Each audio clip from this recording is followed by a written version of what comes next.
I turned on the camera. I couldn't help but laughing because the sun's gleaming off of my bald head. I got I got a good what do you call it, sun blocker type of deal in the window. It's just a little bit too short, so like it's super bright out, and that's the eastern side of the house, and it's 9 o'clock in the morning. So the sun is streaming in. It just happens to be streaming in on an angle where it's accentuating my bald head, which those new clippers I bought was like the best 21 bucks I ever spent. I can't believe I suffered with the same clippers just because I'm poor and being cheap for all them years, man. Because it buzzed my hair off really nice. I don't even think I have to shave it. And yeah, I don't know what. There's really not much I can do to block that or get that glare off of my head. Wait a minute. If I move this over here like a so, there. Is that better? It is? Okay. Anyways, how y'all doing? As far as me, there's some real. I just said I'm just keeping my word. That said where I said I wasn't going to wait till too long until I got back on here. I like to keep my word whenever I can. Um, there's nothing new to talk about, and there's nothing really happening. Um, it's kind of ironic. I didn't check my messages though, but I haven't heard from my agency this morning that sends in the aid workers. But the aid worker that was conning me ever since the coronavirus hit in March and wasn't doing any of my housework just because I just was under a mistaken impression. She's like, I will roll with that because I'm not too big on doing dishes and keeping people's houses clean. That shopping stuff's much more fun. I actually have to send her shopping today. I don't get to make her do any housework, which kind of sucks because I have to have. I don't know if y'all know how to make a decent cup of coffee, but I don't. So I only make whenever I drink coffee that's like store bought coffee or just even gas station coffee tastes better than my coffee. My coffee is fucking horrible. And so I kind of have to have creamer. I put milk in it this morning and a bunch of sugar, and it tastes like garbage. And it's like I had black coffee with nothing in it in the hospital like about a year ago, and I was like, how? What am I doing wrong? How can you fuck up coffee? But I've never been able to make a decent cup of coffee. I don't. If anybody has any tips for me on how to make a decent cup of coffee, I don't know how you can fuck up hot water running through coffee, ground up coffee, but you know, seems like I don't know. It just never comes out right. Maybe I'll get a new coffee pot or something like that since I have a little bit extra money. Which, yeah, I'm having trouble with like people not keeping their word about things. Speaking about people keeping their word, so it's starting to annoy me, and I don't like. I don't, I don't have that many people, so I don't want to alienate people. And it's a whole big thing I can't really get into about like they're in a situation that maybe is not the best situation for them. I have to be super vague here, and so sometimes they can be very volatile. Some people like to make their lives harder and more difficult. It's sort of like I learned not to do that, to make my life harder and more difficult than it is. Like some time ago, I do put up with people longer than perhaps I should before kicking them to the curb. Um, but uh, it's just like it's like with my brother. It's like when we were raised, we're almost raised to think that suffering is a virtue. Suffering is not a virtue. Don't make your life harder than it has to be. Don't. Yeah, don't. Just don't make things more difficult than they have to be. There's no sense in it. It's like don't. I'm sorry for being inarticulate, but like for instance, my brother will sit there, and this is over $6. Now he will sit there and like get the wrong thing on eBay or something for an example for $6, or get like an order from Walmart screwed up, and it's only a few dollars. I'm like, dude, just blow it off. It's like, just, why are you even bothering about it or thinking about it? But some people are compulsive like that. They can't help it, you know. Like I'm bringing that up as an example because I just ordered like some Miles Garrett cards to sell. It's only like $6.25. There's really like it was like one of them deals where there's one really good card in it and a bunch of like other cards. It's not how you sell things. So it's $6.25. The guy sends me a completely different lot and screws up my order. I ain't giving a second thought to that $6.25. I wouldn't give a second thought to it if I was dead ass broke. Because it's $6.25. It's not worth my time and my aggravation. And it's like, it's not, it's different.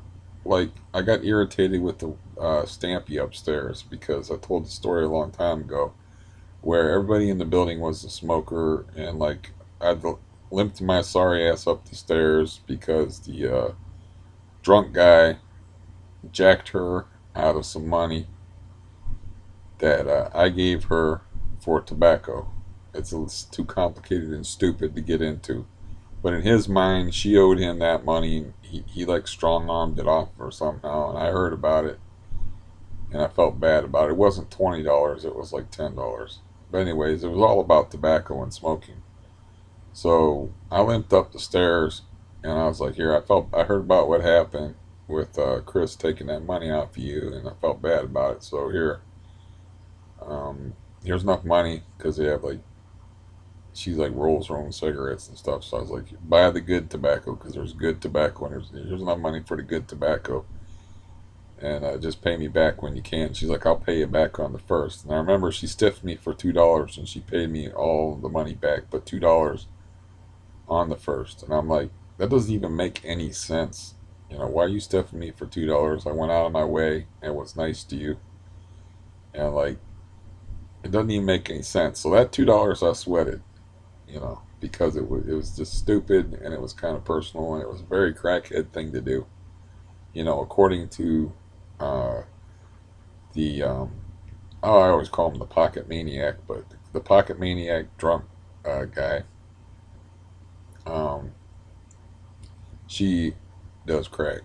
That's according to him. He's very street and he would know. And he's also really not a liar. I mean, he will take your shit, but he will be like, I took your shit.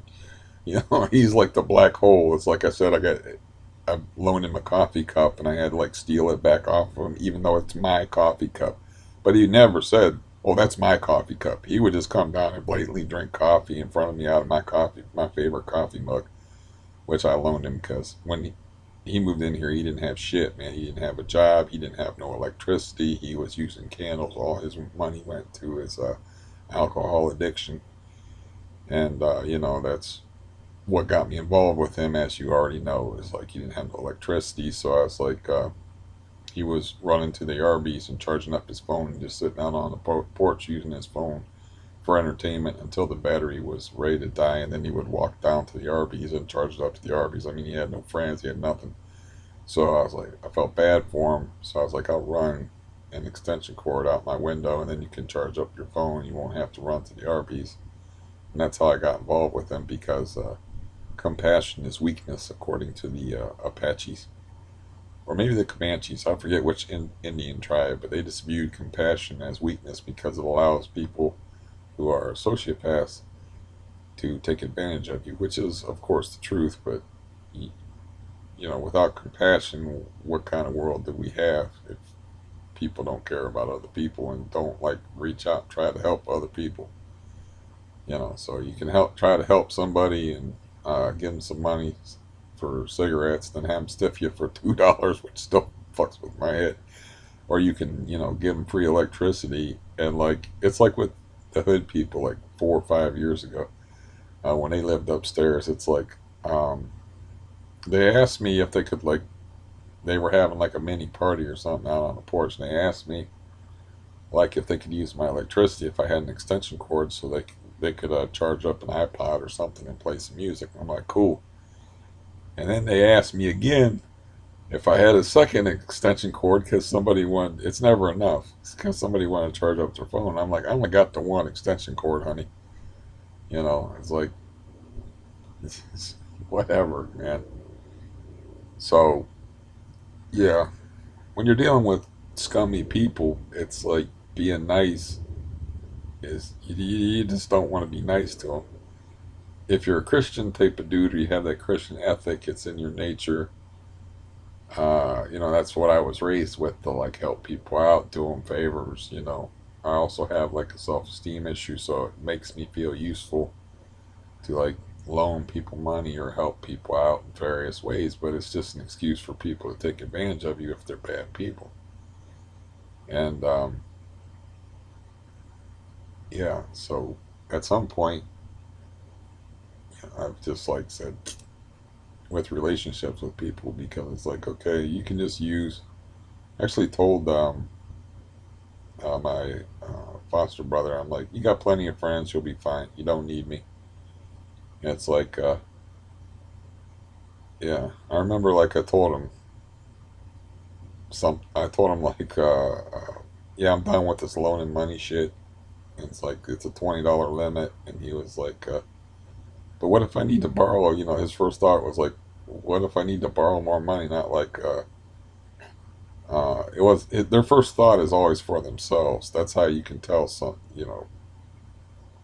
even my brother who, love the guy always keeps his word. I can say always, but it's like 99.7% because he wouldn't let me move in with him after he said he would. But, you know, even that dude, his first thought is for himself, always, you know. And it's like, I like to think about other people because my life's kind of fucked. And it sort of gives my life, like, meaning or whatever. To, I sound like a valley girl. It gives my life meaning or whatever, to help people out. It's even like talking on here for people's amusement and entertainment. I've had people offer me money. I was like, why the hell would you offer me money for talking? I was like, I'm just laying in bed. I ain't even bothering to sit up. Like, why would you offer me money? It's like ridiculous. I'm not taking your money. I had people offer me money, just I would write to them. I wouldn't even be talking to them, and they wouldn't be able to look at my beautiful face and my perfectly formed head, and they would offer me money just for talking on the internet. And like, what would you call it? What do you call that? What do they call that shit when you write on the internet to people back and forth? I don't know. I took a lot of drugs last night. I gotta be honest, because my sleeping schedule is disrupted because I'm having trouble sleeping through the night. Pain's been waking me up. So, I've been in a lot of pain lately, which is like messing with my sleep because I'll wake up and like have to take a piss or whatever.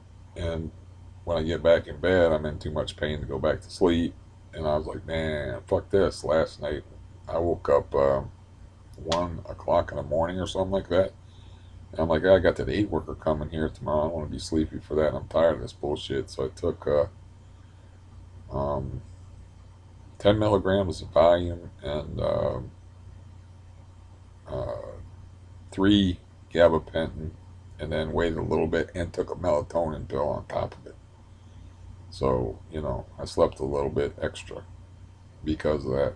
Hopefully, I won't get sleepy during the middle of the day. And yeah, I've been having sleep disruptions. Um, I don't know how that, I don't know how to loop back around and tie that into my previous conversation. But anyways, I was saying that is like not even like talking to people, not even like talking to people, which is basically what I'm doing on here right now. But just like writing, I had like a specific video that I wrote under, and I started doing this in like right after the Iraqi invasion and the Iraq War in 2003. And after a while, That's when I first started writing or communicating with people on the internet. And after a while, like in a couple of years, the forum that I used kind of like disintegrated, and then I ended up on YouTube, and I ended up doing it on YouTube under a specific video, and I kind of ruled that uh, place with like an iron fist. It's like I'm a nice guy, but you do not want to mess with me in words. But I was also, because I was a nice guy, people would offer to help me out financially, and it's like, dude, I'm just doing what I'm good at. I'm good with words, especially writing when I have time to think and don't say like whatever after I say something or speak in broken sentences. And now I got trouble speaking because I should start doing that. I should start wearing my dentures. I just don't see the point because I'll have to wear them and then I'll get hungry and I won't be able to eat with them.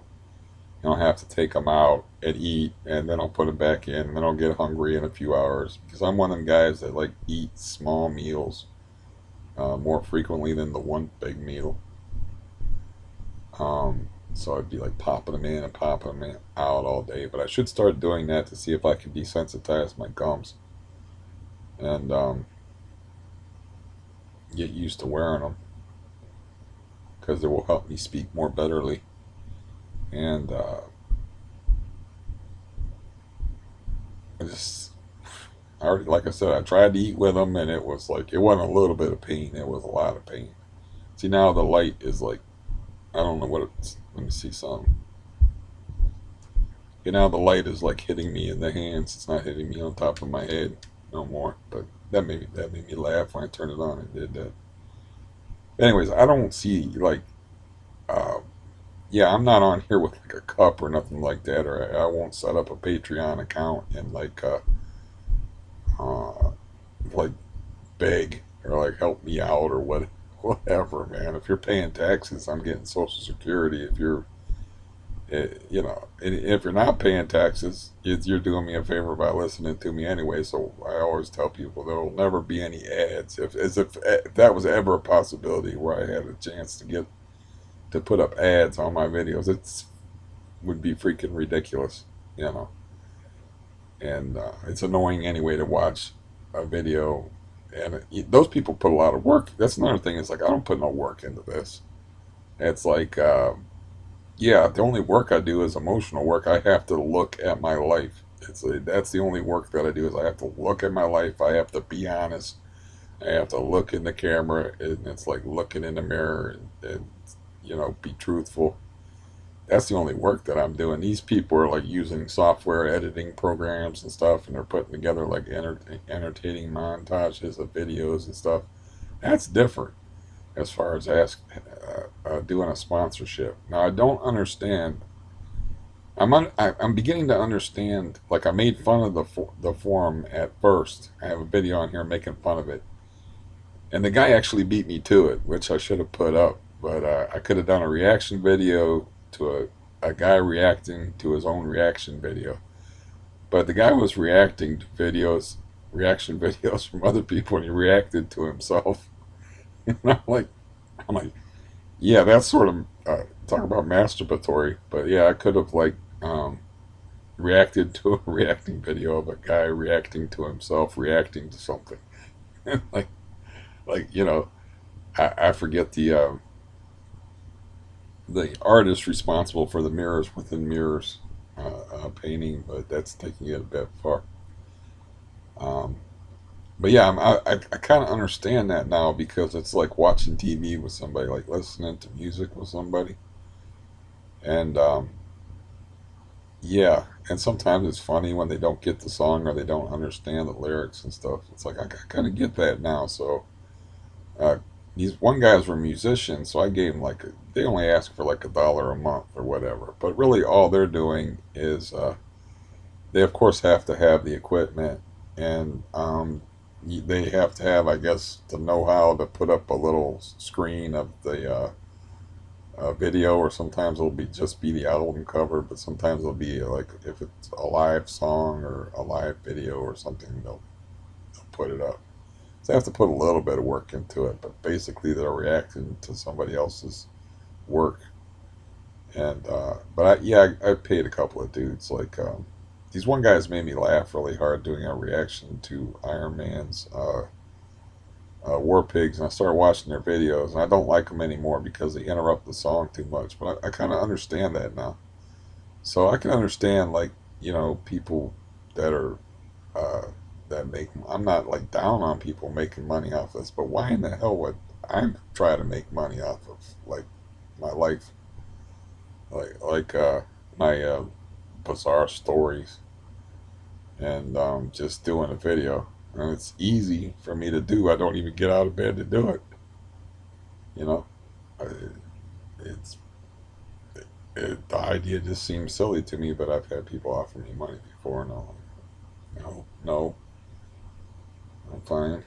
And it's like, plus that's one thing about being poor, and I've been poor, like yeah, like mm, you poor when you are buying oodles of noodles and finding different ways, ramen noodles, I guess they call them. But when I was a kid, they were called oodles of noodles. And I swear to God, they were much better, but it was just because I was younger. But, the ramen noodle thing, they always talk about college kids like eating ramen noodles because they don't have no money. But, anyways, I was poor enough to where I was trying to figure out ways to make ramen noodles interesting. I used to cut up onions and put them in the ramen noodles, or take and buy like a jar of spaghetti sauce and take ramen noodles and make spaghetti, which made no sense at all because spaghetti is one of the cheapest things in the world.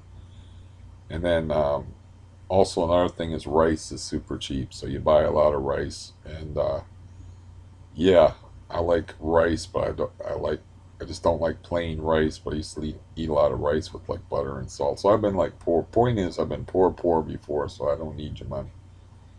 And you know, uh, your attention is nice. It's nice that people watch this and try to get something out of it, or they enjoy honesty because I'm pretty honest. It's like I can't be as honest as I want to be because you know you just can't. You can't put other people's business on Front Street, as they used to say like 10 years ago. Um, yeah, I had one day where I did a bunch of housework, and the day that I got the new hairstyle, the easy to maintain hairstyle, I did a bunch of housework uh, and tired myself out, sorted through my cards, and it's like I'm almost done with the card buying part of the thing, but I kind of figured things out a little bit. I had some time to think about it. And I'm like, I'm watching. It's the main thing you do is you watch the place of business. You watch the marketplace.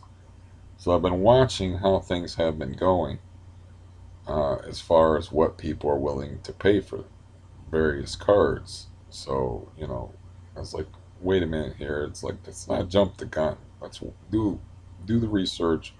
Watch what people are paying for things. You can do uh, what I call investing as opposed to flipping. Investing is like you look at a situation, you're like, well, this guy's in a situation where he's going to thrive, or like this guy has been a solid performer, and sooner or later people are going to acknowledge it.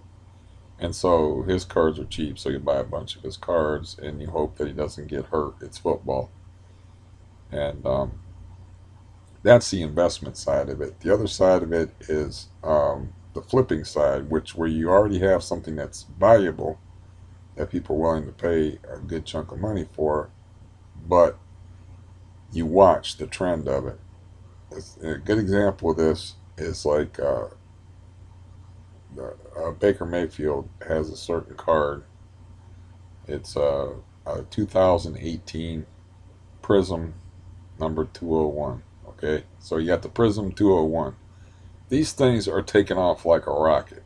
Okay, so I'm trying to grab them at cheaper prices. I was able to get three of them for $56, like just a few weeks ago. Now one card is going for $56. So I have like five. I have six of them. So yeah. So now is not the time to sell them things.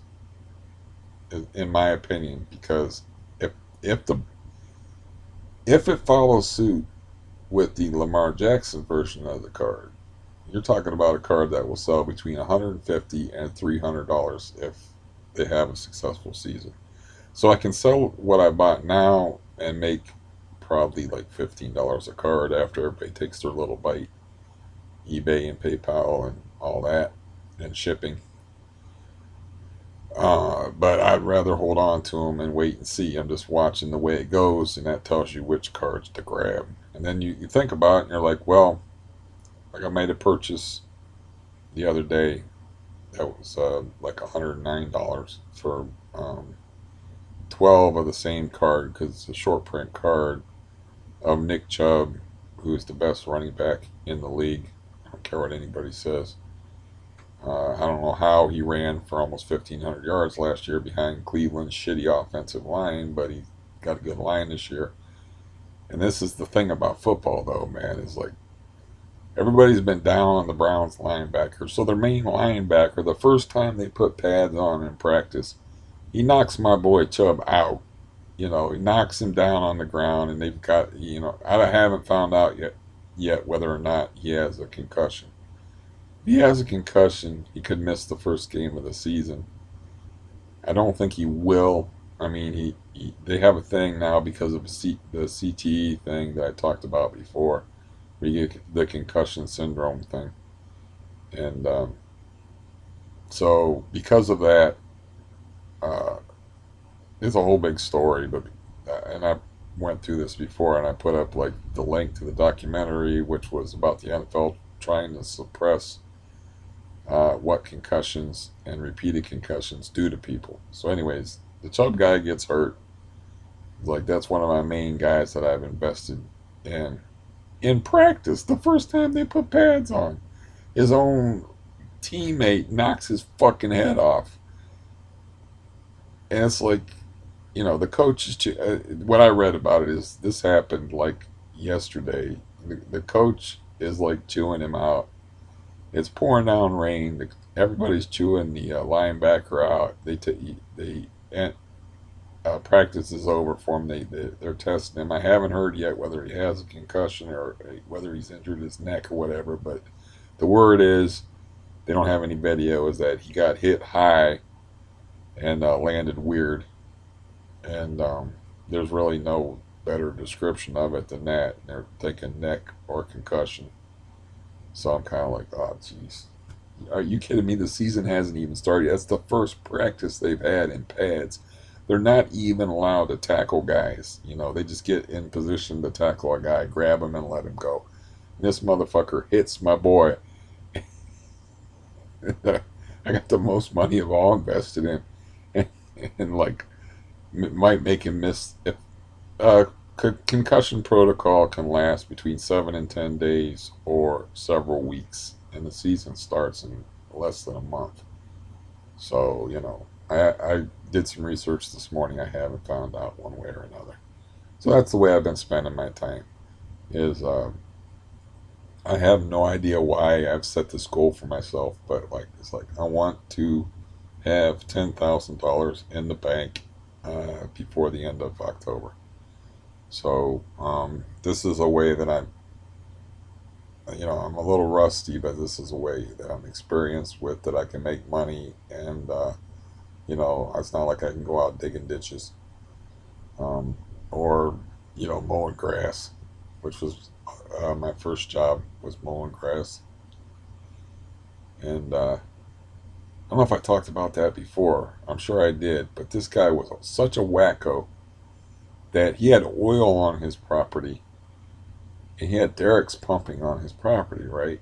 But he only allowed them to pump like some of the oil because he was a fucking lunatic. I've always been surrounded by lunatics, but this guy was really crazy because he was a miser who didn't want them. He was miserly with his own land. He thought the derrick was unsightly, so he didn't want derricks set up all over his property, pumping up this black gold and making him super rich. At the same time, he was like living like dirt poor. I guess this is what, excuse me. I guess is what this is what the depression does to people psychologically. But he was one of them guys that had like two pairs of pants and never spent any money. And when he died, they actually found like rolls of money like stuffed in coffee cans and under the bed and like all over the house. It was like thousands and thousands of dollars stuffed all over his house. But he could have been an actual millionaire. But he was miserly with the land. He said he didn't want the land to spoiled by a bunch of derricks. You know, he didn't want it, so he just had like one. He only let the oil company or whoever was paying him the money set up the one derrick. You know, and at the same time he was miserly with money. You get the point. But he was also like, that's my land. I'm hoarding it to myself. So he was like a hoarder in that way. He's like I don't care if the most valuable commodity on the planet is on my property. It's my property. I don't want you to fuck with it. So that's how crazy the guy was that I had my first job for cutting grass because he had like acres of yard that I had to cut it. It was real work, and like I recounted, I cut myself with a sickle stupidly, and it wasn't that bad of a cut, but he was so worried about me. His my, my dad and my mom were not litigious people, or I'd probably be rich since I got screwed up in surgeries anyway. But in this crazy guy's head, as soon as I cut my thumb, I lost my job because that made me like accident prone somehow. And I had a healthy body then. I wasn't accident prone like I am now. Um, I was only 15 years old. And so he was like, I'm not having your dad sue me. So you're not cutting my grass anymore. Which helped my brother out because my brother, who's way more accident prone than I was and way less athletic at that point in our lives, got my job. Uh, so it helped. I got fired um, because I was sharpening the sickle like this with a stone, and then my thumb hung down, and I got it sharp all right. And they made a big deal about the cut. I just walked in and I'm like, I cut my hand, and then the whole house like freaked out. And he's like, I was like, you got something I can put on this, to stop the bleeding? And next thing I know, man, I'm getting ordered around by his daughter, who's like a nurse, and she's like, you got to do this and you got to do that. And I'm like, this thing don't even need stitches. It's like, this is just a cut. I remember her like cleaning it out with peroxide or alcohol or iodine or something, and then putting antibiotic salve on it, and then bandaging it up, and with like gauze and tape, and it's like it just needs a fucking band-aid. I got platelets. You heard these things called platelets? My blood will clot. Yeah, so just like give me something that I was just looking for some paper towels, get the bleeding to stop. If the bleeding don't stop, that's when you need stitches. But this wasn't that kind of cut, so I didn't understand that shit at all. But that guy was freaking. He was also a bit of a sadist, he like abused dogs that he had, and we had one of his dogs that I talked about before that we named Little Joe after the character on Bonanza. That was like hella vicious on other dogs, but like all you had to pet him underhand. You couldn't raise your hand up and reach for him because he would just cower from being beat so much. So that guy was a fucking lunatic. He didn't want to be rich. He was sadistic with animals. If a dog pissed him off, he would just take him out and shoot him in the head. And it would be like over like, no, this dog's worthless. If he went hunting with a dog and the dog kept like, it's a bad thing to have him dig. You don't want a digger, I guess, when you hunt certain kind of critters. I don't remember which, but you know, anyways, they were. I don't know. I forget all that shit. It's too long ago when I would go hunting with my dad and my brother.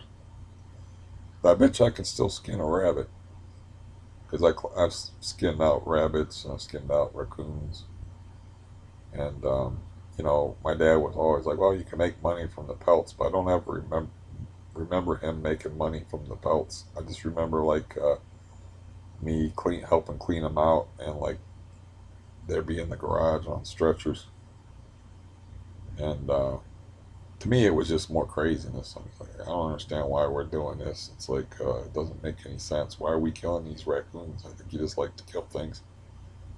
You know, I don't know why we're doing this. The rabbits I understood because they were freaking delicious, but you don't eat raccoons, man, unless you're really, really desperately hungry. You would not eat a raccoon. They're greasy and they're nasty. And yeah, but rabbit's delicious. I like rabbit. So, anyways, why the hell would anybody pay to hear all that, man? It's a boring ass talk about me and my sports card fixation, and trying to make money on that, which I made some very good purchases, like I've said, that have worked out. I mean, I was able to pick up like cards that go for like $200, $300 for a piece, for like two of them for like $80 a piece. So I was like, well, I'm probably gonna triple my money on these. That's all contingent upon people not killing each other in practice the first time they put pads on. Couldn't believe when I woke up and I read that this morning. It's like, are you fucking kidding me? Guy's the best running back in the league, and you're like lighting him up in practice, and they're not even allowed to tackle people in practice. You just can get in position and you grab the guy, and then you let go of him. It's about it's training, tackling training is about wrapping a guy up. It's not about knocking his block off. So yeah, this coffee is horrible. I don't know why. It's like the coffee that I get elsewhere. It's like it's full bodied, it's thicker. It's like, and then when I make coffee, it's like strong like that, but it's different somehow. It's like I don't know if it's the coffee pot, but I've never been able to make good coffee. Um, yeah, no. And I like coffee. I like to drink coffee and watch baseball in the morning. It's what I like to do. I happened to be talking this morning, but I was watching baseball. Wasn't even the Indians either. Because the thing about like following one team is you get to know all the players and the personalities and their struggles and everything. So I'm watching like the Angels and the Giants with Mike Trout. It's kind of funny to me, like the two most famous players in the Angels history that weren't pitchers. One of them is named Salmon, which is uh, funny enough, but the other one's named Trout. So you had Tim Salmon back in the 80s and 90s, and now Mike Trout. So who's the next guy going to be? Jim Bass? I mean, what the fuck? No, that's and the trout is a salmonoid species, which I happen to know because I knew it already. But in like the state of New York, where we used to go fish for salmon, they had the salmonoid species rule, which is if you caught a lake trout, if you caught a rainbow trout, if you caught a brown trout, if you caught a Chinook salmon, if you caught a pink salmon, if you caught a coho salmon, those are all considered salmonoid species. So you're only allowed to keep three of the salmon, what they call the salmonoid species. I have a very itchy nose. I believe in that. Has flown up my left nostril. Yeah, not really, but I'm trying desperately not to do rude things on camera. Uh, because I'm a very polite person, honestly. I don't understand why people don't swear more because swearing is so enjoyable. Though I do enjoy swearing. You have to be creative and selective with it. If it loses its punch. It's like showing cleavage for a woman. If a woman showing cleavage like all the time, it gets boring. It's like, yep, seen that. Swearing, you got to punctuate it. You got like, yeah, there's certain times you just don't swear the whole way through. But I don't understand people that don't swear, and I'm very suspicious of them. It's like I've heard it said that people are suspicious of people that don't drink. And it's like I've never understood that. Alcohol tastes terrible, and it's not a natural thing. You're drinking something that's spoiled to get a buzz. It's like, so yeah, that I've never understood, that people don't trust a man that don't drink. It's like I've heard that expression, and I know that people that are high and drunk do not like to be around sober people because they might act or do something fucked up, and a sober person will know that it's fucked up. But whereas if the person is high, they will be more comfortable. So I used to hang around this guy all the time.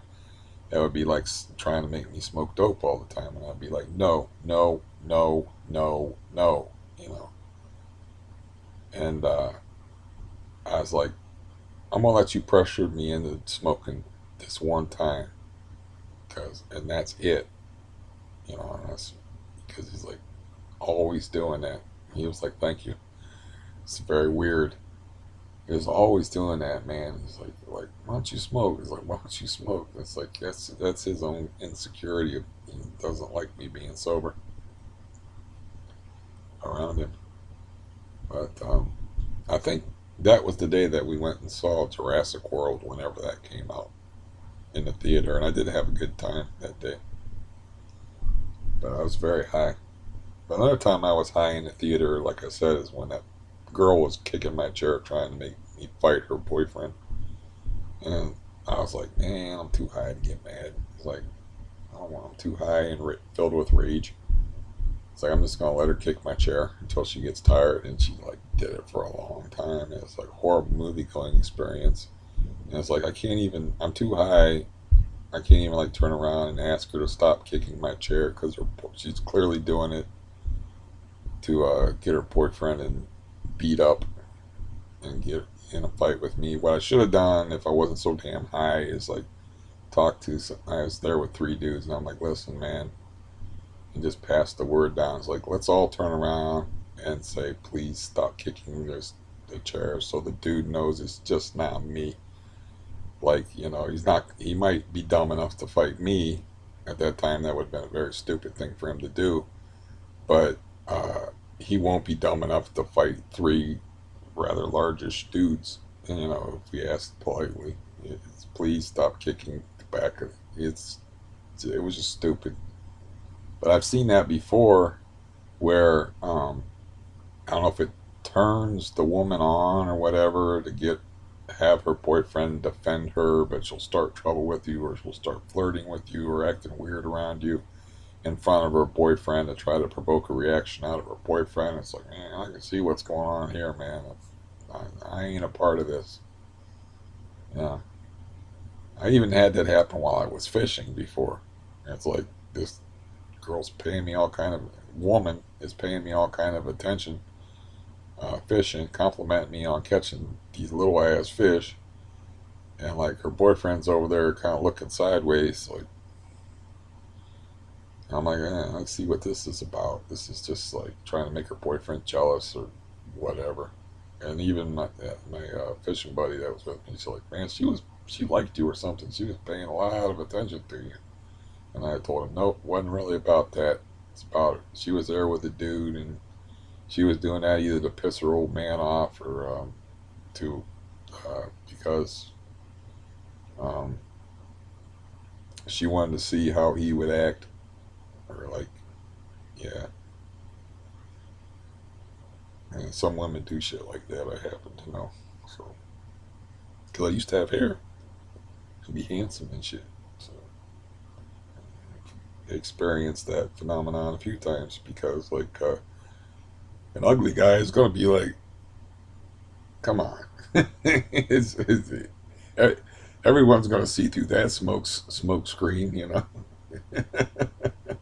Even the boyfriend's gonna be like, "Oh, she's just starting shit for no reason." That's, you know, that guy looked like a troll.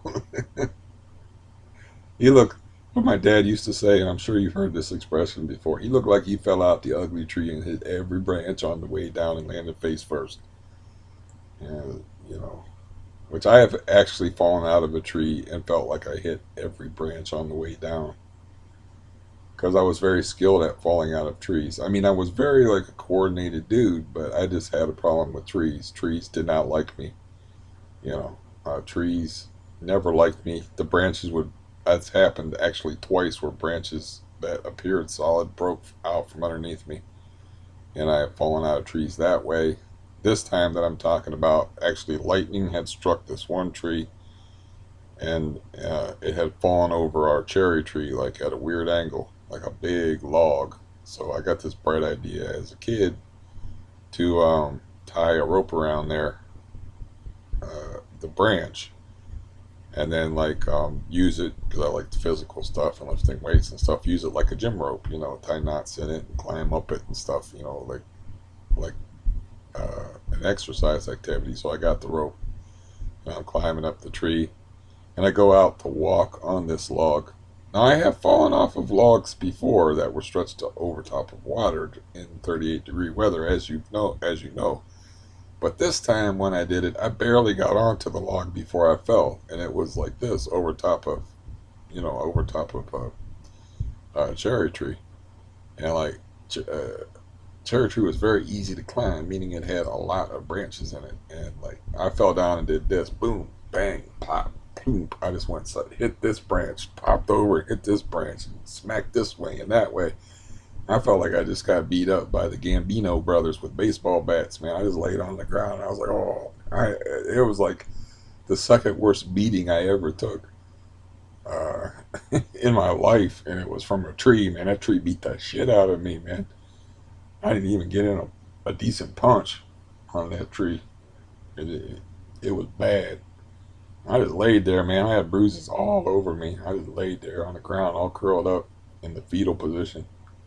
I stayed conscious. I didn't hit. Well, I was hard to knock out anyway, but I don't remember being hit in the head. I remember being conscious for it and thinking, "What the fuck, man?" And yeah, I fell out of a tree once where a branch broke. Well, that's actually three times that I've had branches break on me. It's not that I'm a bad judge of branches. I understand, like, rotten branches you don't want to fuck with. You want to fuck with the branches that got leaves on them, that are alive and healthy. You don't want to get on a rotten branch. It's like this tree had leaves on it and shit. But I remember, like, I felt the branch breaking, and then like I clamped my legs like this, and I fell upside down, like, and I hung there like a bat upside down. And I didn't know how far I was off the ground until my brother-in-law walked up to me, laughing, and he was like almost face to face with me. And I'm like, oh, I'm only like 6 feet from the ground. And so I just like let go with my legs and made sure I didn't fall on my head. In other words, I let go with one leg first, so I was sideways, and I was able to catch myself. So I was only like 4 or 5 feet off the ground. We were smaller back then. They made smaller people. No, we were just young. I don't think I was fully grown at the time when that happened. But that was kind of funny because I was just hanging there with my knees, hanging upside down with my knees caught up in the branches of this tree, and the branch broke, and I didn't know exactly how far I was off the ground. And then, like I said, my brother-in-law, or my not my brother, my foster brother walked in front of me, laughing. And he always used to say, "Man, you got a knack for falling out of trees." And I don't know how many falling out of trees stories I have, but I can think of at least 8. The one of them in the woods was the scariest one because I was thinking, while I was like about to fall, because I knew I was going to fall out of that tree, I was thinking, man, I had it ahead. I'm like, if I hit the ground and break a leg, I'm in the woods and like deep in the woods, and it's almost dark. Nobody will hear you scream. It sounds like the tagline to a movie, you know. If you fall in the woods at night, no one will hear you scream. So I would just be there with a messed up leg and have and stuck in the woods, like crawling. I had all these images while I was hanging from a branch like this, like with nothing underneath me, realizing that at some point I'm going to have to let go. That my arms are on fire, and I'm going to have to let go. And I had time to think about all this. I'm like, yeah, it's about 8 o'clock at night. The sun is setting. It was in the summertime, and it's about 30 feet down. So mm, I had actually time to think about it, make a plan, and then let go voluntarily of the branch. And they always tell you when you're a parachuter, from what I understood, I've never jumped out of a plane, is you look at the horizon, because if you look down, you're going to tense up. That's how people break their legs. So I'm like, I'm going to stay like a noodle. I'm going to look straight ahead and let go of this branch. And it worked out just like a parachute. Except for I didn't have a parachute, so it didn't feel. I didn't do no like running, stagger, walk, and then fall or anything like that when people land in a parachute. uh, I did the kabang, but I just kind of like folded up like an accordion and hit my tailbone on the ground, and then felt like a bolt of electricity shoot out of my head, and laid there on the ground. And I was like, took me a minute, and I was like, okay, that works. This works. I'm fine. Because I found that out. Like if you get hit a certain way in the spinal column, and it does. It feels like a lightning bolt going through you. Uh, so yeah, that was so I was worried about being paralyzed. That was before I think that was before I had surgeries. I don't know. There was a period between the surgeries. After I had the second surgery when I was 18, that changed things drastically because that was heavy construction they were doing. They were putting things in and taking things out. The first surgery, they were just pulling out a tumor. They weren't putting things out and rearranging my whole body and the whole structure of my physical being. And yeah, I didn't, you know, I just went a little, I went crazy when I was 16 years old when on the first surgery because I was addicted to morphine and they took it away. So, as speaking of speaking of drugs, um, yeah, that probably wasn't too cool taking 2 Valium last night, especially since, like I said, I've been getting by on 10 milligrams of Valium a day, which is a very light dose. Um, 21 days out of 30 days on my last prescription, I took just 2 pills because I'd be fine until like 3 o'clock. And a lot of times I'd be like, well, I don't want to get to that point where I'm like jittery and sick feeling, so I should probably just take the pill. It's, so I've been okay that way. I mean, I'm gonna have added stress put on me because I got to start getting out of the house. I got to start walking. I got to start exercising and doing all this stuff with this bad leg, which is no fun because I have like to go see a new doctor, and doctor for me, especially a new doctor where I have to run through my medical history. Oh my God, it's the worst. It's, you know, it, it's an extensive medical history, and then but you got to have a primary caregiver. You just have to. Um, there were years, nearly decades. I don't know how long it was. I didn't have a primary caregiver because I was like to the medical profession in general. So, but I was also not all fucked up like I am now, and I would like to get something going with this knee and figure this out because I was like looking at my left leg, and I don't even like to look at it because it's like the lower half. It's like a damn stick. Like I said, it's like an Ahab. Ahab has sexier legs than me. So, anyways, um, I would like to get something that going with them legs so I can walk before I get any weaker, and I don't know if it's going to be like my penis, where I'm going to lose and not be able to get it back. I'm still salty about that. Not to make a horrible and very oblique pun, but I'm still salty about the fact that my penis shrunk. That's not right, man. It's bad enough all the things that happened to me in the last 5 years, man. That ain't right.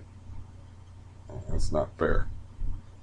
But as we know, life isn't fair, and um, things tend to pile up. There seems to be a domino effect when bad things happen, and yeah.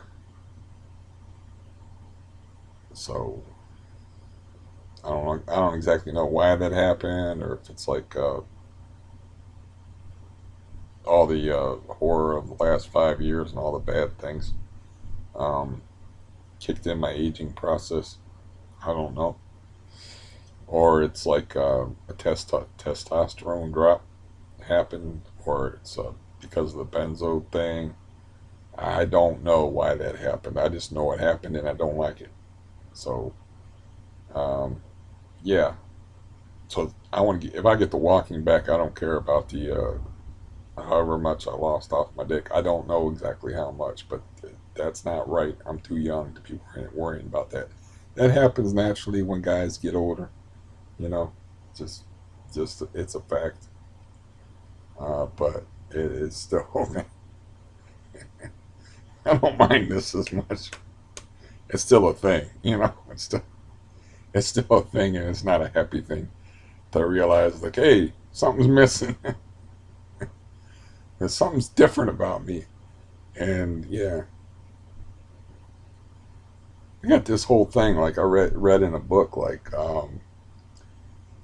it was a book about Arab culture, and they consider like I'm trying to see if I can remember this right, but you got your yoni and you got your lingam, and I might be getting my cultures mixed up. It might be a Hindu thing, but you have a yoni, which is the vagina, and you have the lingam, which is the penis, but they're considered like sacred. Like and boy, is that true for dudes, man.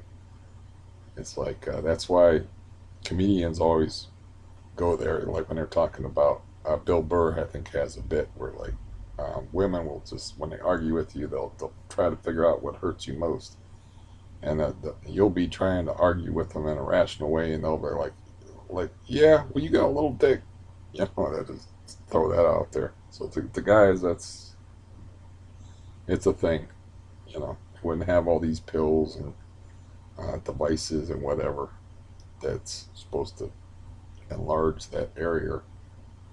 That's enough about that. The main thing is I'm trying to say is like I don't care about that if I can walk again in a proper fashion.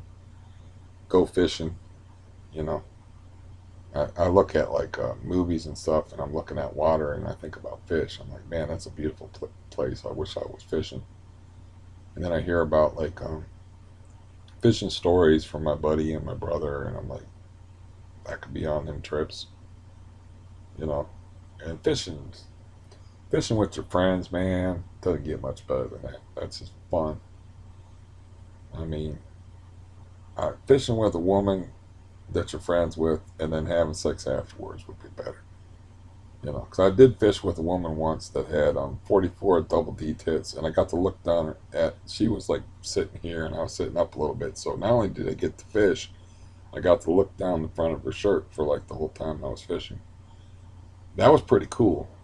That was like a friend of uh, a friend, but she liked to fish, which was weird because she was like one of the most angry, scary persons that I've ever met.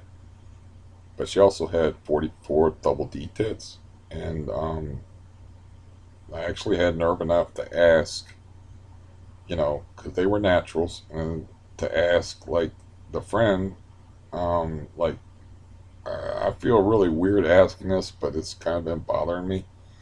It's like I basically asked, do those things sag like when they're like free or whatever? I basically asked her what they look like naked, and she's like, nope.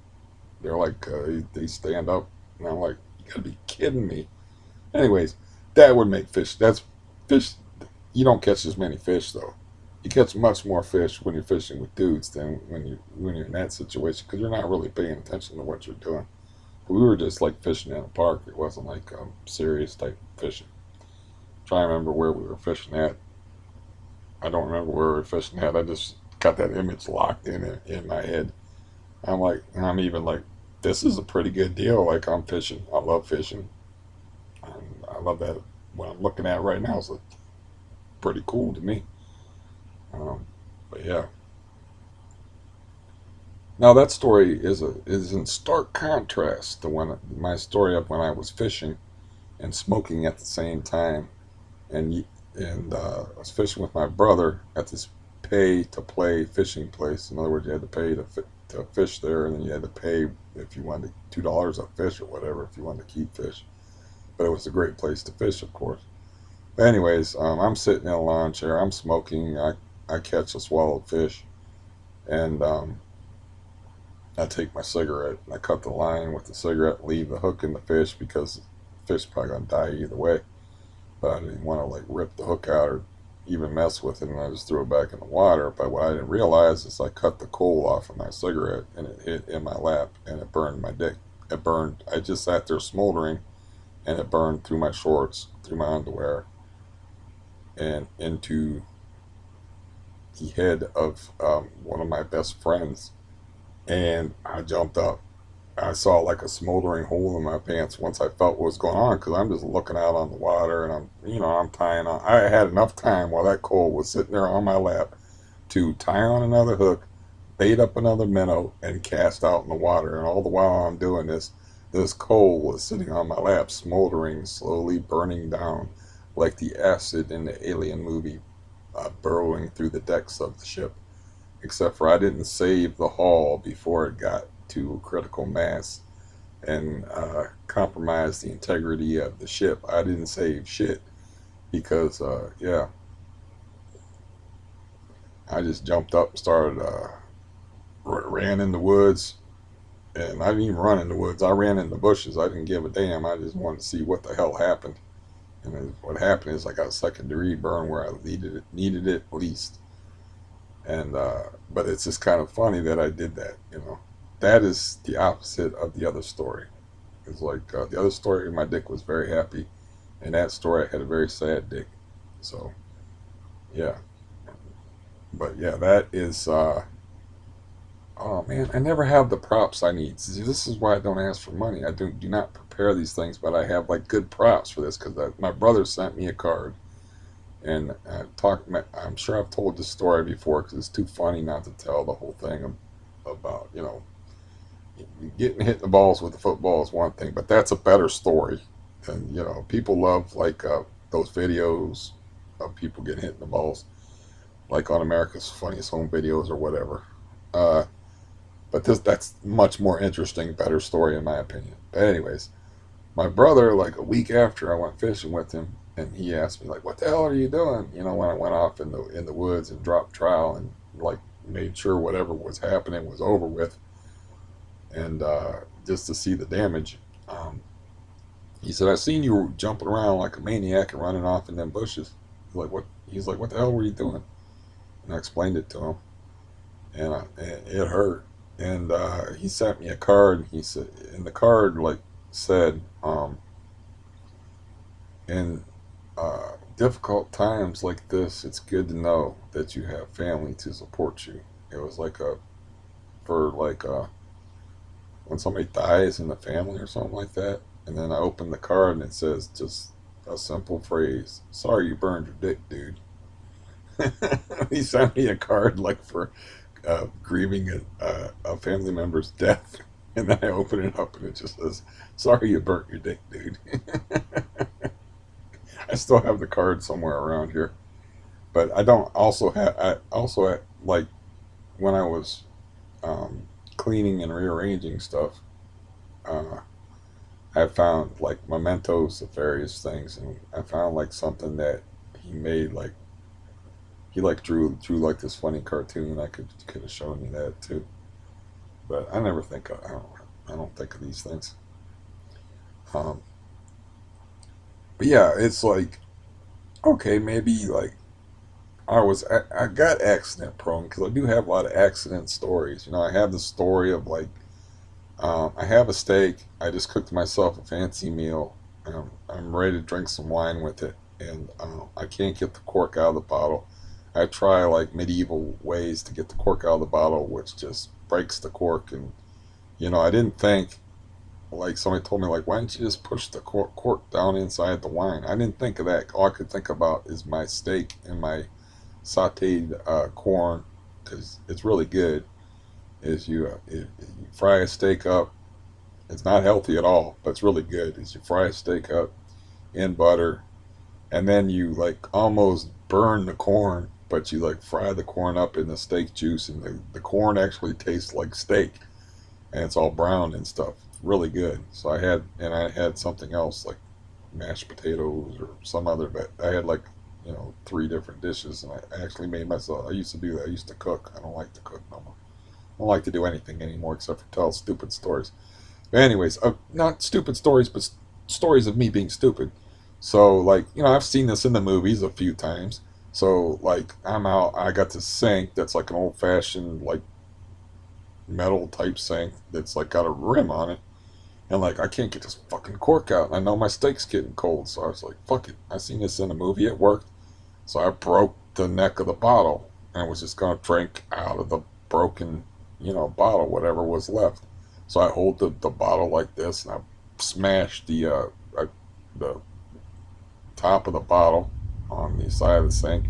What happens is like it forms a perfect dagger of glass that goes right into my foot, right in between the bones of my left foot, and I got a scar from it to this day.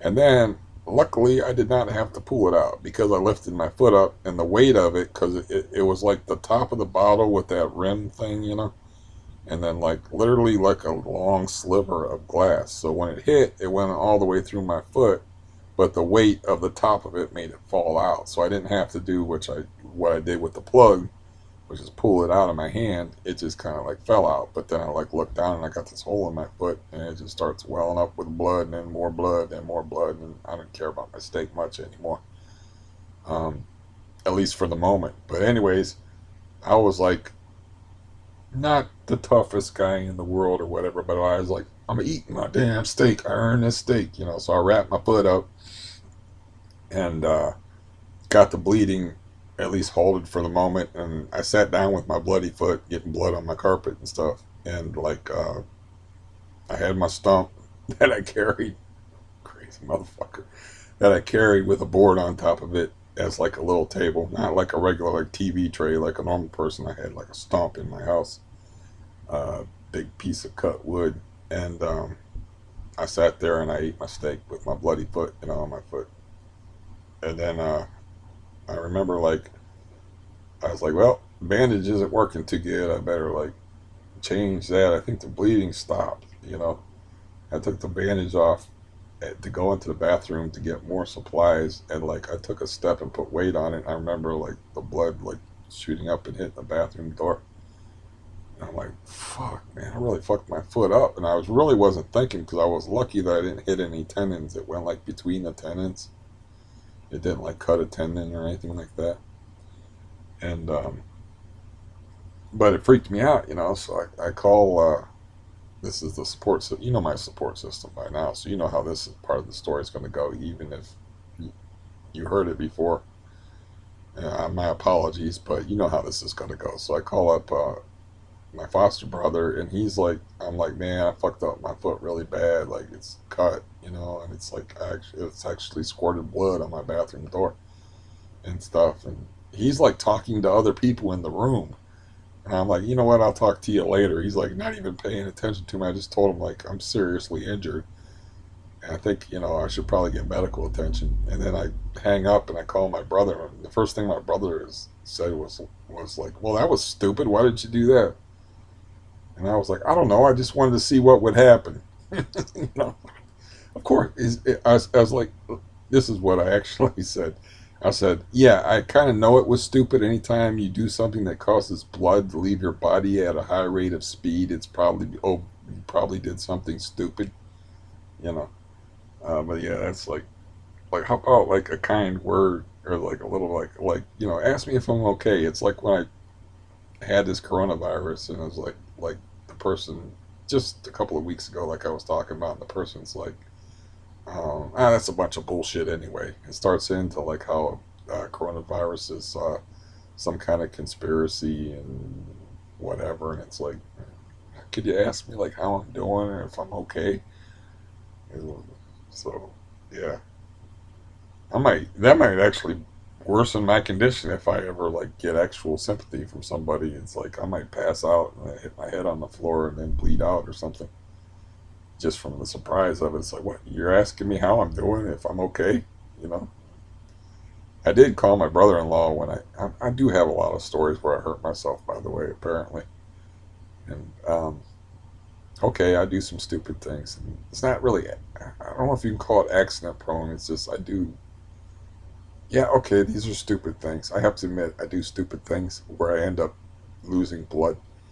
Um, so then my knife story where I cut my leg, I did call my brother-in-law, and he did like drive down and give me a cigarette, but he didn't take. He did ask me if he was cool. He did ask me if I wanted to go to the emergency room. He didn't. He asked me like what I did because he could hear it in my voice because I was very disturbed. because I saw parts of my body that I should not be seeing outside of an X-ray. It's like okay, there's the white meat. I've heard Bernie Mac talk about the white meat. And I can see all inside my leg and shit. All this blood's gushing out of me and stuff. So I was pretty disturbed. He could hear it in my voice. I didn't even bring it up. I said, "Hey man, what's going on? How you doing?" He's like, "What's up with you?" And I'm like, "Well, had a little thing," because he knew like right away as soon as he heard my voice that I wasn't right. It's funny, I haven't spoken to the guy on a regular basis for like, he thinks because I moved like to a city. He even said that, "Why did you have to move so far away?" And I'm like, "Dude, I can take a bus to where you're at, and it take me about 45 minutes to get there tops, and that's with the bus stopping." It's like I did not move to the surface of the moon. But anyways, like it's funny that I don't talk to this guy anymore at all, because we used to be so close that he could actually hear it in my voice that I was fucked up. And he's like, "What'd you do?" He actually said that. "What did you do?" So I guess I do have a history of like doing stupid things that hurt myself. I don't know if that makes me accident prone or just stupid, and I don't know. But anyways, he actually showed concern, and I said I needed a cigarette. And he drove down and gave me a cigarette. But then he saw what was going on. He turned white. He was like, "Oh shit!" When I showed him what was actually going on, and the flap of skin rolled down on my leg and shit, and the blood started running down. He's like, "Cover that back up, man. Fuck." And then he's like, "You want to go to the hospital, get some stitches?" And I'm like, "Nah, I'm gonna see." It was stupid now that I think about it. I'm gonna see if like it magically heal. I just wanted to bleed. I figured if the bleeding will stop, you don't need stitches. That's just my general rule. It's like if I'm bleeding, I wait until the bleeding stops, and then I don't let my foot that I put the wine glass or the wine bottle into didn't need stitches. It was more of a stab wound, so it didn't need stitches. It was very painful to walk on for a while. But thing with my leg, it just wouldn't stop bleeding. That's the story where I almost bled to death, which you've heard before, and I don't like to be redundant and or boring, though I am quite capable of both. Um, so, anyways, obviously there's not a whole lot of through line to this particular video with all this patter and nonsense and me drinking horrible coffee, which I'm drinking merely for the caffeine. It's like if I had like a caffeine pills or an intravenous shot of caffeine, it would be preferable to this method of ingestion. It's just bad and sugary, too sugary. But yeah, that's what I was saying about the coffee is like I'm in the hospital and I'm like drinking this stuff black, and I put sugar in my coffee, and I put like a hazelnut coffee creamer in my coffee, trying to get the edible, and I'm like, this black coffee with nothing in it actually tastes better than coffee that I've doctored and done stuff with. Why am I not only stupid with like sharp objects and glass, I'm also stupid with coffee that I can't make a decent cup of coffee. uh, yeah, so anyways, yeah, I think I could talk for like 3 hours if I just talked about stupid ways I've injured myself and stupid things I've done. But a lot of them weren't my fault. A lot of them was just me being adventurous or coming up with crazy ideas, like making a gym rope ladder off of this tree that got struck by lightning, and then trying to walk across the log that was like, I don't know, 20 feet off of the ground. And you could say that like falling and hitting all them branches and getting knocked backwards and this way and that way, and I'm knocked all over the place because I was knocked sideways and front ways and back way, every ways, hitting all these branches. I could have like just fell off and broke my neck or something like that. So maybe it was actually a blessing getting beat by a baseball bat, as opposed to like falling 20 feet straight down on your head. So, um, yeah, I could probably talk for like 3 hours just on things that I've done to myself that were not good, that caused me pain, injury, or near uh, death, blood loss. Yeah, the thing with the foot was freaky. That did freak me out. It didn't like freak me out to the point of like panic or anything like that, but I had a moment when bloodshot on my foot and actually hit my door. It's like, yeah, because I put weight on it or something, and putting the weight on it, not good. But that's where the medical supplies were, and I wanted to like doctor it. I didn't go to the doctor for that or the hospital for that. I just like bandaged it up and suffered, and it healed up. I had to go get stitches for the other thing with my leg, and that was funny. That's like I said before, man. If you want service in a ER, just go in there covered in your own blood, man. It works every time. It's even better than going in there and complaining about your heart. If you want to get to the front of the line in an ER, just come in there with 75% of your body covered in blood.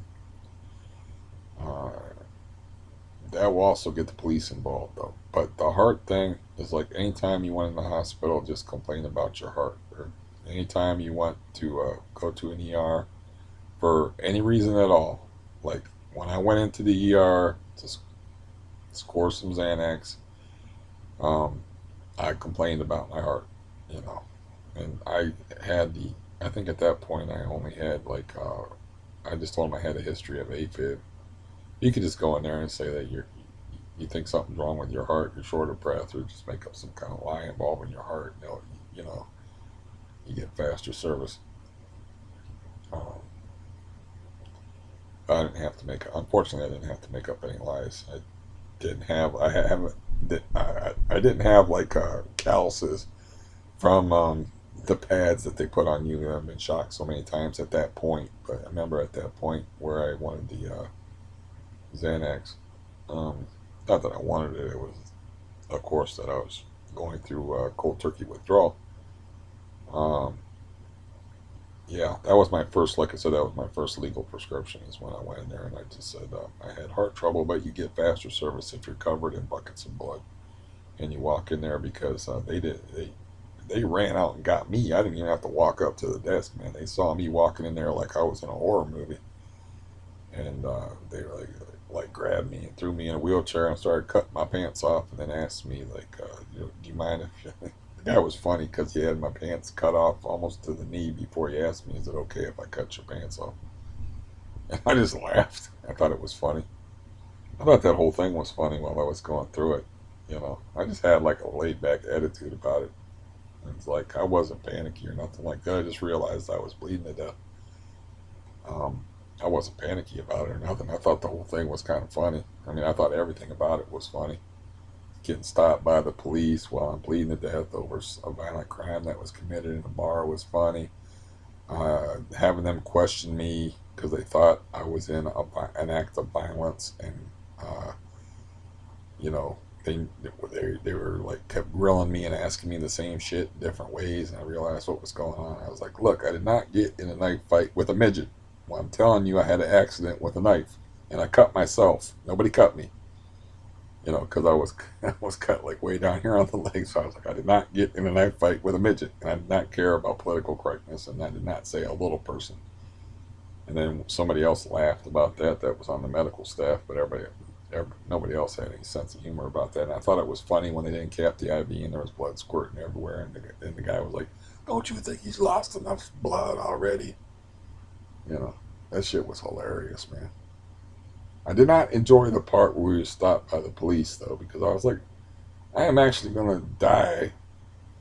Uh, I'm on the way to the emergency room, and I'm actually gonna die over somebody else's crime because they're gonna make me get out of the car.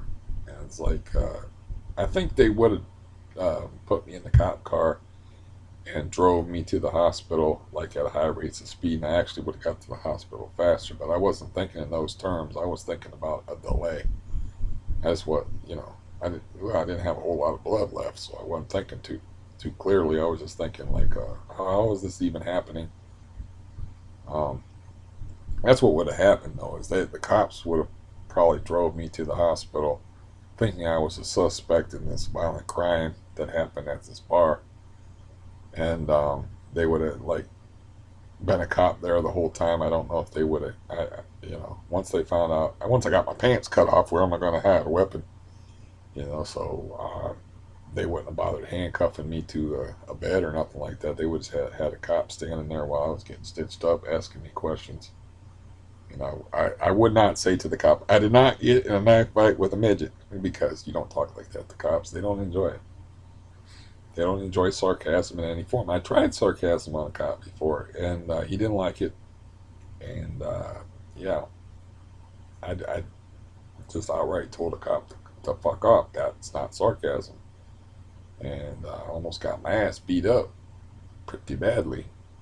And but when I use sarcasm, things turn bad too. But it wasn't like I wasn't in danger of getting a beating. I was just in danger of getting hassled more when I use sarcasm with the cop. So I would never say that to a cop about midgets, especially if he was like short. I don't know if they have a height and size requirement for cops, but I know they have like women cops. So I don't know if it's like the army, because Rod Serling from the Twilight Zone. That guy was smart, but he was a little bit crazy. But he was a little tiny dude, and they had like a height limit for what he wanted to do in the army. But he was so like charismatic and intelligent and stuff that he kind of like he can't lie about being short. I mean, he couldn't wear like heels, some good pumps to go into the recruiting office and trick him that he's not a little short motherfucker. So he was actually so charming. They're like, you know what? I want this guy around. Somebody that was like in charge, because this guy is funny as fuck. Because smart people tend to be funny. And he was like so charming and smart that he got into the army, even though he was like well below a height requirement. So I know they got a height requirement for the army. I don't know about the cops, but they do have women cops. But I never really saw a short cop. So the midget comment probably wouldn't have offended a police officer. This is the way my brain works. You should know this by now. That's like, it's a complicated thing. You know, I have like 3 or 4 mice on the wheel at a time that in there running that brain of mine. But anyways, I thought that was a fun fact. And if you ever want to watch something interesting on YouTube, maybe I'll post it, a link to it. It's like a documentary about Rod Serling, because it's very interesting that he lied his way.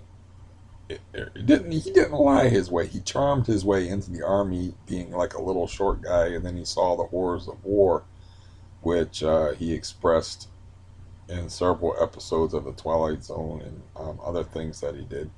But he was like in on the ground floor almost as far as TV. The first thing that he did, I'm just testing my memory now, is he did something that they had called Playhouse Theater. That was like way back, maybe late 50s of television, at least early 60s. And it was called Requiem for a Heavyweight. That was where he got, that's where he made his bones. If he was, mob expression, that's where he first got noticed. And they're like, this guy is legit, And he was a made man from then on, as far as like a writer. And I don't know if y'all remember Night Gallery from back in the day, but those night galleries, they don't hold up to the Twilight Zone. I think he was pretty dried up at that point, as far as I don't know who was writing those shows, but Night Gallery doesn't hold up. It had one of the coolest beginnings ever to a TV show. I was watching repeats of it, I believe, when I was growing up. I don't know when it was. I think it ran in the early 70s, and the Twilight Zone ran in the 60s. I don't know, but yeah, he was quite fertile. Anyways, um, he smoked himself to death. He chain smoked, so he was like, I mean, he's one of them guys that went to sleep, putting out a cigarette, woke up, lighting a cigarette, smoked the whole damn day.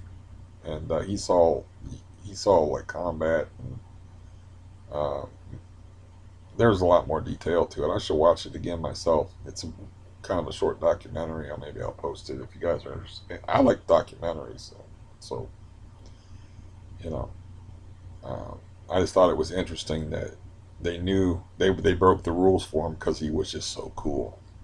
He's like, we don't care if you're a midget, man. Come on, bro. You go ahead and drag that M16 on the ground if you can't carry it. We don't care. I don't know what war he was in. He's probably in Korea. I think he was in Korea. That would make sense timeline wise because he was busy writing his ass off when Vietnam was going on.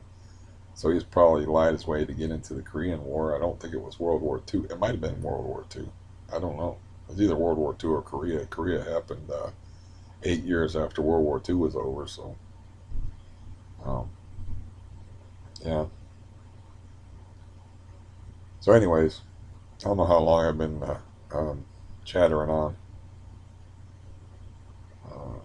on this satellite free radio. I don't know what the hell I could call it. I don't know, man. Yeah, I'm still like, what time is it getting to be? Yeah, I don't know. Who cares? I don't have a schedule. See, you get so physically fucked up. You gotta look at the bright side. Like I don't have any schedule, man. I'm not expected to do a whole lot. I did read up a little bit more on the thing going on with Congress and the stimulus checks and the stimulus packages and all that. The last thing I read was like the things that Donald Trump signed. It's still kind of like just like a grandstand type of thing because there's like he would have to allocate money to states. It's like he just wanted to do something. It's an election year, so it's like it's cool. I'm not putting a man down or anything like that. I'm saying it's a cool thing that's like put that out there. But if it doesn't fly legally, what's the point? But anyways, as far as like us folks, if you happen to be like, I'm assuming that people that are watching this are not making over $70,000 a year because you would probably be like, I don't know, spending your money doing something with it. I would be. I would be getting a massage from a Swedish woman about 5'11" right now if I had $70,000. And I'm not, probably not a happy ending massage, but yeah, just popped in my head. It's like, yeah, I don't know. That's something that it's kind of weird, for somebody that's like such a devoted pornography watcher like myself. I would never ever do that. Like I would never pay for sex, no matter what. It's like it's stupid if you think about it. It's legal in part of this country anyway. And like, but I would never do that. It's a self esteem type of thing. But at the same time, you're paying for sex. If you've ever paid for pornography, you paid for sex because you're paying to watch a sex act. And I have done that. Unfortunately, I would like to strike that off of my record and take that out of the book of life and, to rip that page out. But I did do that before. And, yeah, uh, watching it for free is one thing. But anyways, yeah, I just wouldn't do that. And I do have a story like where I got, when I was in my 20s, man. It's, it's hilarious to me. It's like, I had the money in my pocket too, but I got propositioned I was just walking. It wasn't even like in a really bad neighborhood or like that. But this other woman was walking and she stopped. I got propositioned by her and it was dark out. So naturally she looked good and I was in my 20s and very horny. And thought about it. I was like, I got $25 in my pocket, so I ran around my brain for a minute. I'm like, nope, I'm not doing that. And uh, I don't even think I got to the obvious reasons, like, yeah, you can catch diseases and shit that way. And I know somebody that caught chlamydia just from just not being selective. Let's put it that way. I don't think it was a prostitute situation. I think they just weren't selective. Anyways, it was dark out and I was walking around and I was still walking around and it got light out and I just happened to loop around and see her again in the light and she had no front teeth and was smoking a cigar. Hand to God, she was smoking a cigar and she had no front teeth and looked like yeah, looked like a train wreck. But underneath that dim street light, I was like, you know, I thought that was. I laughed. Yeah. As soon as I didn't talk to her. I just saw her. Like I didn't even pass her walking. I just saw her. She was just hanging out. She was actually hanging out where the hoes in the neighborhood hung out. You know, she was just like expanding her territory because that was like around Altman Hospital where it used to be anyway. Um, because I used to walk like long distances, and she was probably walk. I was walking because that's what I did, But she was probably just walking because I don't know. She had a trick like drop her off somewhere that wouldn't give her a ride or some damn thing. So she was just walking back to where all the hoes hung out, like in front of this place called Alt. I can't say the word, so I'll spell it ALCARR apostrophe S's bar. Alcar's bar. That's where all the hoes hung out. They hung out outside this bar, you know. And I had the way I would walk is like I would walk past Alcar's, and then I would walk like up this road called Duber, and then I'd walk another mile or so back to my house in the not the worst part of town, but a bad part of town, because Canton, flat out shithole of a city. Like I say, Hall of Fame city. My ass is a Hall of Fame city for crime. Um, but anyways, I just thought that was funny. It's like that actually spun it around in my head. Like I got $25 in my pocket. And I was like, no. And I told her no, and then walked. She walked past me, and she walked this way, and I did a loop back around. I just happened to encounter her again, and when it got light out right around sunrise. Because I found this out about Canton. I don't know if this is like this in all cities, but there's like a subculture of people that are just night people. They're just out all night looking for adventure, looking for trouble, looking for drugs, looking for a way to get money, just looking for shit. And it's like I had a night where I was like, I was in my 20s, so I was like, I'm gonna do that thing. Whatever it is happens. I'm just gonna roll from one thing to another. It's like I'm gonna have some adventure, and that's how I discovered that. Like there's people out like all goddamn night, and like they don't even fucking know each other, and they're like getting in the cars with people you don't know, and it's like I got a woman I don't even know who's putting her hand on my leg and running it up toward my jump, and I had shorts on, and it's like I don't even know this chick's name, and like this is fucking weird. And then like you get out of the car and you go somewhere, and then you meet some more people you don't know, and like this just goes on all night. It's like there's like people out in this. I didn't realize that because I would just walk around my neighborhood, and I would encounter a few people, but I would just like stick to one area, and I never got involved in any of their bullshit. That one night I was like, I think I'll hop in a car with this crackhead and see what the hell this town's really all about. I want to see the seedy underbelly. I want some action. I want to see some Pulp Fiction type shit without the pawn shop part, please. And I just want, I don't know. I just like, I didn't give a fuck. I was like, I'll jump in this car with this crackhead. And I don't remember why or what the premise was for me jumping in the car, but he wasn't driving. Somebody else was driving that I didn't know.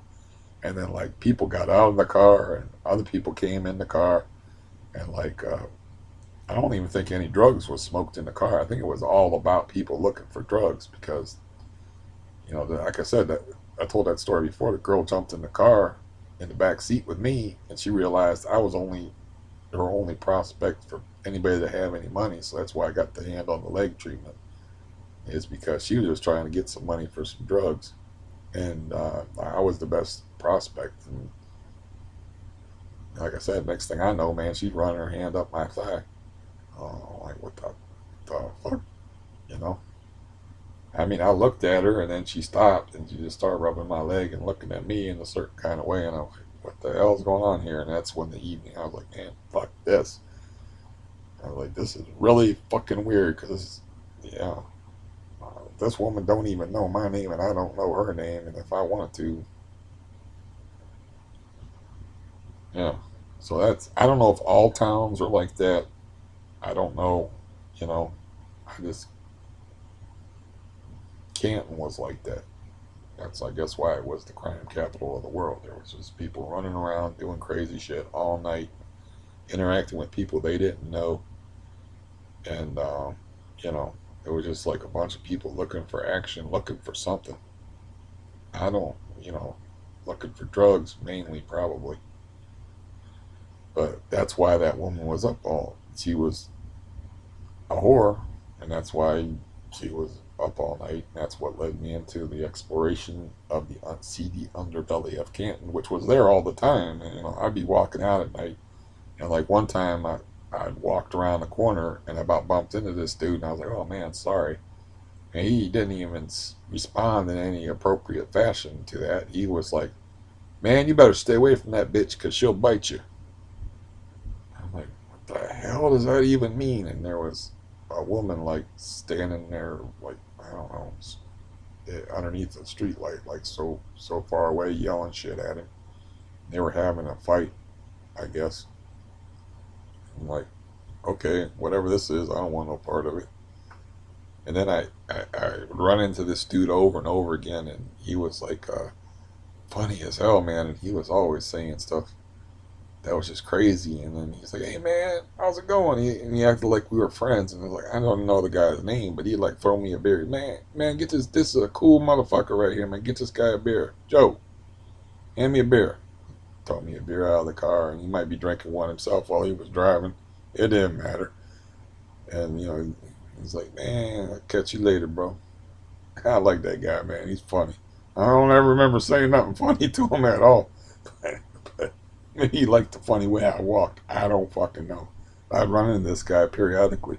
And it would always be some weird exchange. Like one time he was like, "Man, I'll tell you what, man. That girl back here for $5, she sucky sucky really good." He just say weird, crazy shit, you know? And she was like, "Man, shut the fuck up." And it was just nuts. Yeah. And the funny part was, it's like that happened right in front of my best friend's folks' house, and my best friend's a cop, and they used to swear up and down that that wasn't a bad neighborhood because they just would go to sleep. All this stuff was happening like all over their neighborhood, you know. And you talk to other people that were more hip to what was going on in the neighborhood, and they'd be like, "Yeah, this person's house got broke into on Tuesday. This guy got beat up on Thursday. This guy got arrested on Friday." And then you would talk to I talked to my best friend's parents, and they'd be like, "Yeah, this neighborhood ain't that bad."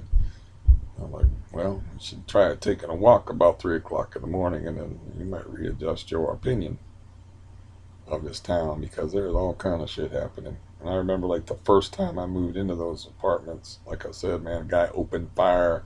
He gave me a warning though, because he's like, "I'm gonna shoot your ass." And I heard that. And I pulled back the blind on the window and I looked out, and there was a guy pointing at a guy down the street. And then, you know, I saw like he pointed at him and said he was going to shoot him. And then he went around to the trunk of his car. And I was like, "That's enough for me." And it's like, that is only 20 feet away from me because my porch was right here and the street was right here. And I'm like, I'm putting two walls between me and any stray bullets. And I went and sat in the bathroom on a closed toilet. And then I heard pop, pop, pop, pop, bang, bang, pow, pow. I heard a shoot out. Heard a bunch of gunfire. And I'm like, I don't know about this neighborhood. That was like the first week I moved into the neighborhood. And, you know, I moved into a shitty old apartment. And I knew it wasn't a good neighborhood, but, you know, that's not a good first impression. That happened within the first week of me being there. Maybe the first 3 days. I know it was the first week. Was there was actually a guy right outside my porch shooting at people. I'm like, what the hell, man? That was only the third place I had ever lived in, and that was like a desperation move because my foster brother screwed me over at the other place we were living at, and I had to find a place fast because I had $422 to live on, and I had $340 rent, leaving a whopping $82 to live on, which brings me back to the oodles and noodles ramen noodles type thing because I was eating a lot of those. And yeah, he left me high and dry on that one. And he just knew a lot of people, so he just like, "Can I crash at your house?" I didn't know a lot of people. I had nowhere to go, so I had to find an apartment fast, and that's the one I found, and I ended up staying there for 15 years. And the rent was so cheap, it's like, why do I want to move? You know, like I didn't care about my living circumstances or how bad the place I lived in was because I had always lived in crappy places, so it didn't make no difference to me. I was just used to it. It gave me that homey feeling, you know, the cracks in the walls and the cockroaches and whatnot. I just felt at home. The funny part is like the reason why I moved out of that place finally, and briefly I lived with a relation that had a lot of money in a nicer place is because she was afraid of the ceiling falling in on me because I had all these stories that I would think was funny about like you know them guys like doing home plumbing and not being very good at it, like forcing water in drains and having you know water pouring through my ceiling in sheets and stuff. You know, I didn't think it was funny like at the time, but afterwards, it's like, yeah, you know, I was healthy. I didn't care. I had a very sickly childhood, so I didn't care about it. That stuff, to me, that was like surface nonsense. I didn't really fucking care about it. You know, it's just something I had to deal with, and I didn't really even fucking care because I was young and I was healthy, and I had like a good attitude about stuff. It's like stuff was just kind of funny to me. You know, I mean, shit would happen in that building, like that guy falling down the steps, being covered with blood, and me trying to help him and getting his blood all over me. And I'd be like, "Oh shit, man, I might get hepatitis or AIDS from this motherfucker," and then stripping off all my clothes and you know, throwing it in. You know, that stuff never phased me. I didn't care about any of that shit. But I would tell that to this person that was, uh, you know, had some money and they wanted to like rescue me because they're a rescuer type of person, like taking in stray cats and shit. So they were like, got me into this nice apartment. We didn't get along because we were supposed to only live in the apartment briefly. And, anyways, and then we had all these plans that did not work out. And so I ended up moving in here where I'm in constant fear of having the ceiling fall in and I'm looking at cardboard taped up and a hole in the ceiling. And I actually got my toes broken in this building, which would have been hurting me lately, by the way. Um, I don't know if that's going to be something that's going to be there to remind me about how stupid and crazy this building is for the rest of my life. But I actually had my toes broken over like problems with water coming through the ceiling. So that's kind of funny if you think about it. It's like the whole reason I moved out of a place, or you know, because somebody insisted that I should move out of there because the ceiling was gonna. They're worried about the ceiling falling in on me, and that's what they told me anyway, and that's what other people told me that they said. You know, it's like he's living in a place so bad that he's not worried about the ceiling falling in on him. And then I move in here, and I'm looking at cardboard taped up and a big hole in the ceiling, and you know, there's water marks like all over the ceiling. Waters. I had actually had poo water from the toilet uh, fall into my hamper of clothes. And I told that story before where I had the worst air fresheners ever because I had all these wet clothes and I just don't have a clothesline or anything to hang them out. You know, so I was just finding like places to hang it, not knowing that it was shitty water, and then hanging it over like, you know, the front of a treadmill, hanging stuff out to dry because water got in my dirty clothes hamper. So not only are they dirty clothes and there was blankets and sheets in there and stuff, but dirty clothes plus poo water. As somebody put it in the comments, he's like, "Oh, that was a pretty funny story." He said, "You know, the guy actually destroyed the toilet, and a bunch of water come through the ceiling, and a part of the panel broke free, and you know." These are all stories I've told before, so it's probably time for me to get off of here. But it sort of ties into the whole thing of like how ridiculous life can be and how ironic life is. It's like this whole idea of like having somebody changing your whole life because somebody's afraid that your ceiling's going to fall in, and then ending up in a place where your ceiling is falling in anyways.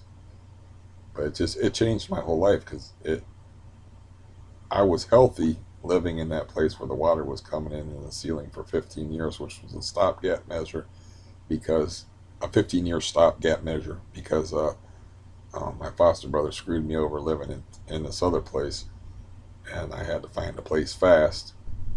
And I was healthy and I was at peace, relatively speaking.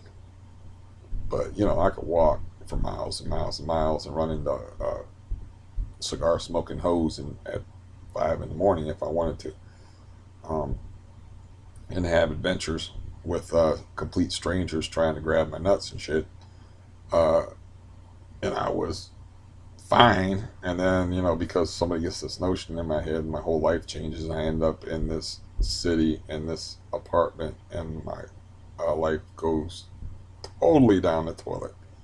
No more walking around the city uh, with toothless prostitutes. No more adventure. No, nothing to fall back on but old boring stories about me hurting myself in various fashions. Nothing new to tell you, um, except for how many drugs I took last night to try to stay awake, and having aid workers come in here and do stuff for me, and not even being able to clean up my house. It's just you know it's just ironic how things go. At least it's humorous, uh, to have like get sprayed in the face with poison and shit by a guy, and have your landlord yell at you when you've been freshly sprayed in the face with poison, and then chasing your landlord out of the house, having poo water come through your ceiling, having a crazy person live upstairs that you don't even know which crazy person I'm going to talk about, but I'm going to talk about the lady that would like straighten out my plants that I would put out on the porch, because they were in these weird thin narrow pots, and the wind would blow a certain way, and I would like have to put them out to get sunlight, because there's no sunlight in here, because my sister, who hates me and doesn't talk to me anymore, uh, gave me these plants, because that's going to help me out, like she gave me the cat because that's going to help me out. It's like, well, plant, you got something, you need something to take care of, you need, like, no, I don't need a pet, I don't eat plants. So anyways, I had these plants, and this crazy lady would like, nope, these don't look right sitting here, so we'll turn them this way, and they were in these weird pots, and then the wind would hit the pots and knock them off of the porch.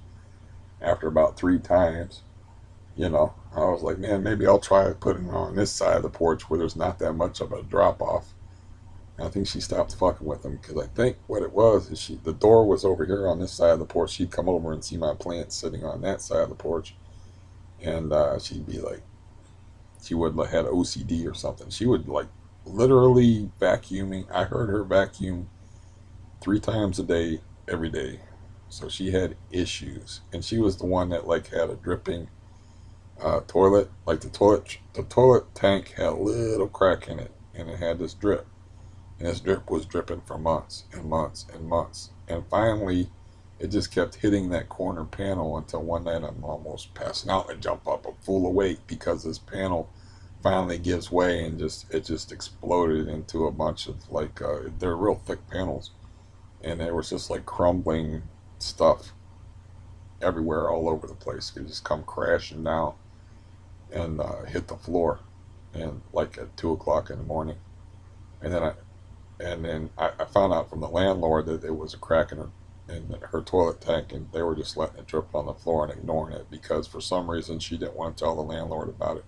I was like, put some fucking duct tape on it, do something about it, but she didn't want to mess with it, because she was weird. She was beautiful, but she was weird. Um, But yeah, that was a weird thing. She kept doing that 3 times minimum. I come out there and I found my plants had got blown over by the wind that one summer. Because her name was Carrie. Carrie in the Amazon, Sarah only lived upstairs for like one summer, because the landlord, they realized the landlord was a shithead, and they were like, they just wanted to move. They just wanted to get out of here, because, you know, me and the wheelchair guy we were kind of stuck here. At the time, living here wasn't so bad. Um, that was before he started letting the drug dealers in here, so I didn't care. But they didn't like him, and they didn't like living here. I'm not sure why. I know this guy's a curmudgeon, and I know I'm kind of antisocial, and I don't know if that bothered him. You know, I wasn't like bothering them all the time at least and being creepy. Because they were, well, one was age appropriate as far as I was concerned because I was in my 40s and she was 38, but the other one was like 27. I just left them alone. I mean, I don't, I don't know why they moved or what their deal was. I wasn't involved in their business. You know, I let their business be their business, except for the one night where I said, "Hey," and yelled at that guy and, you know, confronted that dude and told him to, leave. And he's like, "I'm sorry, sir." You know, like, dude's like 10 years older than me. I just have that big voice and relatively large, but I was like, "Hey," because he kept knocking on the door. I said, "You already woke up everybody in this fucking place. If she was going to answer the door, dude, she already done it. You need to go." And the guy was like, heard my tone of voice and looked at me and he was like, "I'm sorry." Like walked out, walked by me, like sheepishly with his head down and walked out the door. But he was a nice guy. And I had talked to him after that, you know. He apologized for that. And I'm like, "Dude, women, I fell back on that and just blamed it on y'all." I just wanted to end it, I was like, it's over as far as I'm done. It's not a big deal. Um, the only reason I went out there is because I heard the guy roll his wheelchair out there and say something like, "Do I need to call the police?" I'm like, "Ah, shit, now I got to go out there."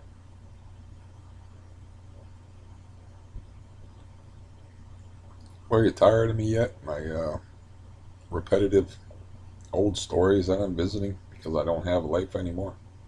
Because my leg took it from me. I don't know. Yeah, I'm guessing you're probably tired of me. Um, yeah, I think this is a long enough video. I was at least cheerful. Extremely bald too. That also made it probably more entertaining. I don't know if I'm gonna need to like shave. I don't know. Those clippers are so awesome. They did such a good job. And it's like, speaking of punishing yourself, like using those clippers just because you don't want to spend $30 on a new pair of clippers. It's like I spent $21 and I got this weird, funky smelling, like complete brand new kit of regular professional heavy duty Conair clippers. And I was like, this is easy, just like in the movies when they're shaving the new recruits. I'm like, why did I suffer with them other clippers that were older than dirt and dull?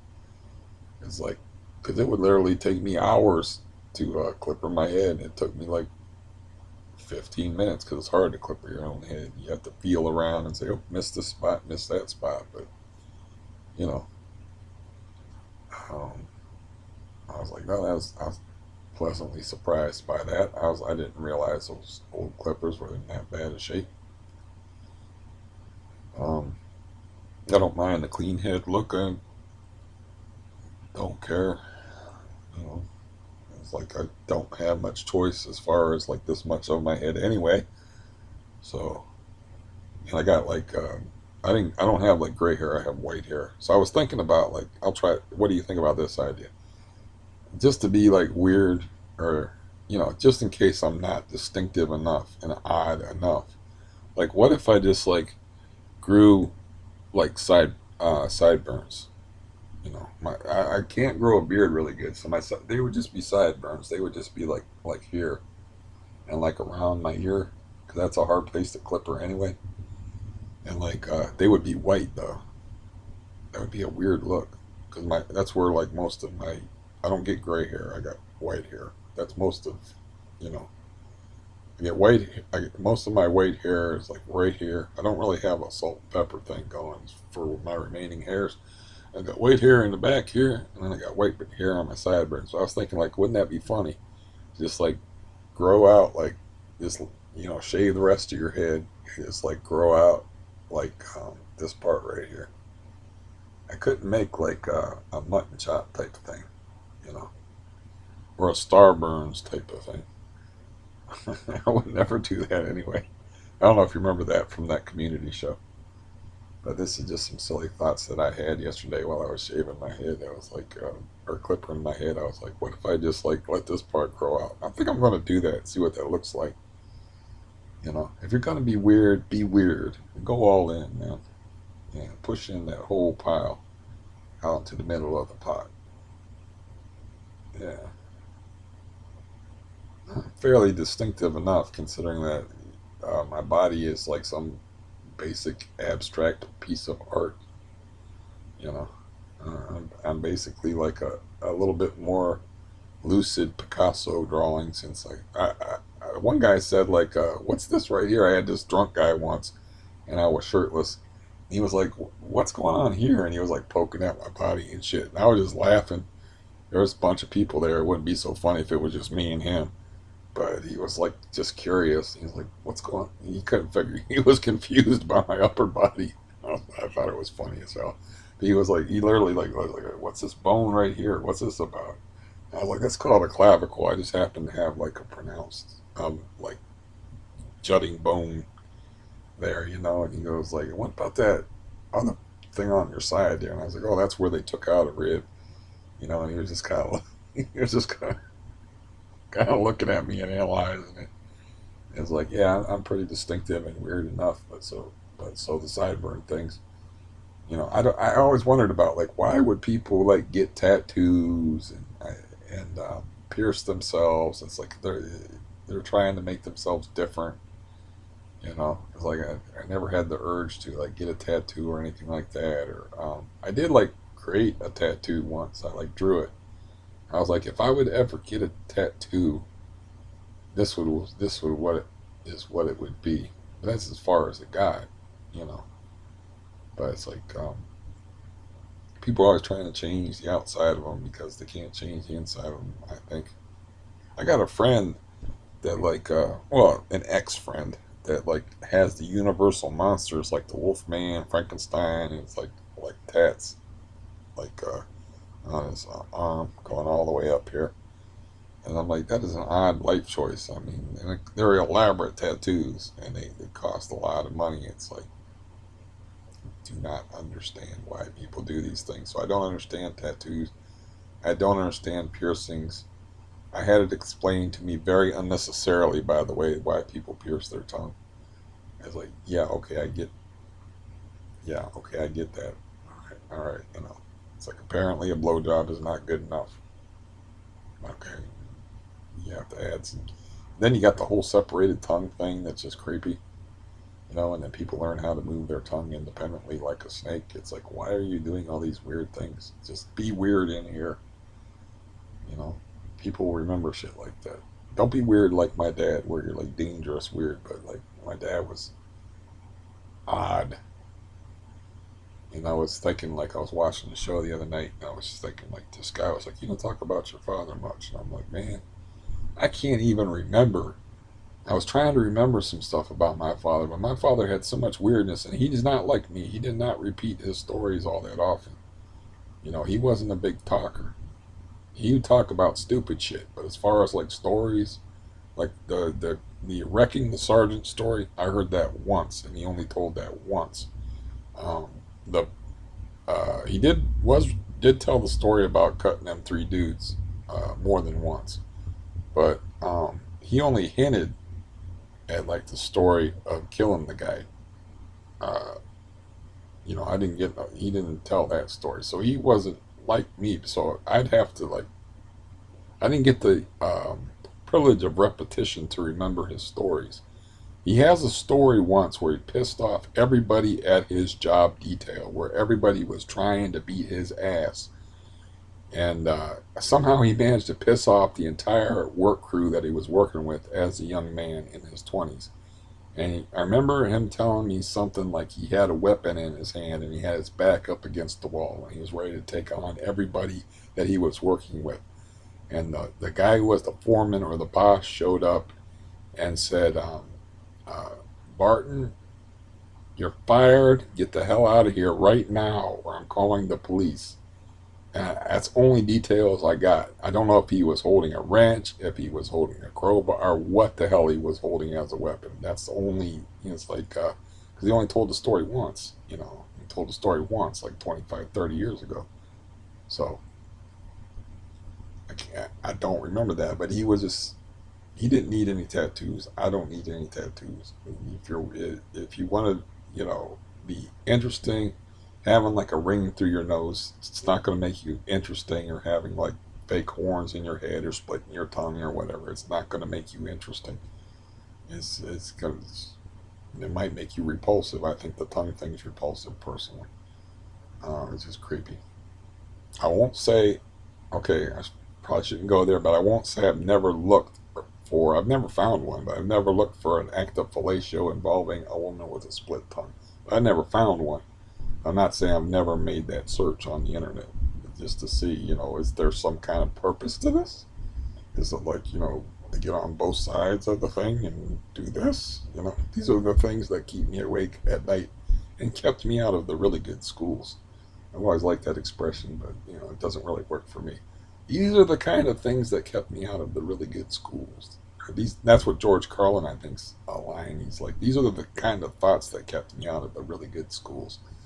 But anyways, like the thing about my dad was like he was so weird and had so many interesting stories, but he didn't tell them all the time, and he wasn't the kind of guy that was like, tell me the one about the horses named Satan and Silver that you took care of, or tell me about your childhood, because a lot of the stories were, of course, your childhood memories are your strongest memories, and his childhood was horrific.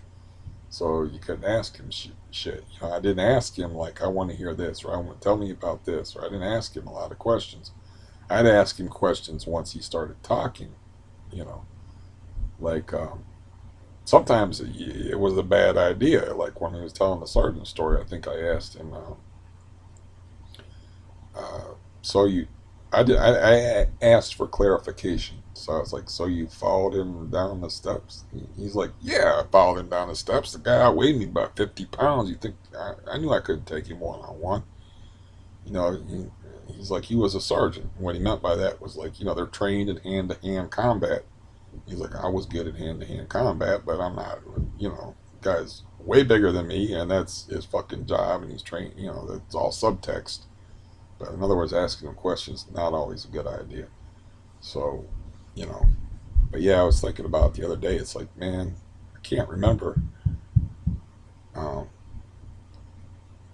I don't know if it's like a benzo thing or like my mind is slipping or whatever, but like I was watching a TV show and I'm like, I know that person. And it used to be like instantaneous. I was like, I'd be like, it took me a while and it pisses me off because I don't know if it's like an old age thing. I don't know if it's a benzo thing, but I know I'm not as sharp and I'm not as smart and I'm not as quick as I used to be.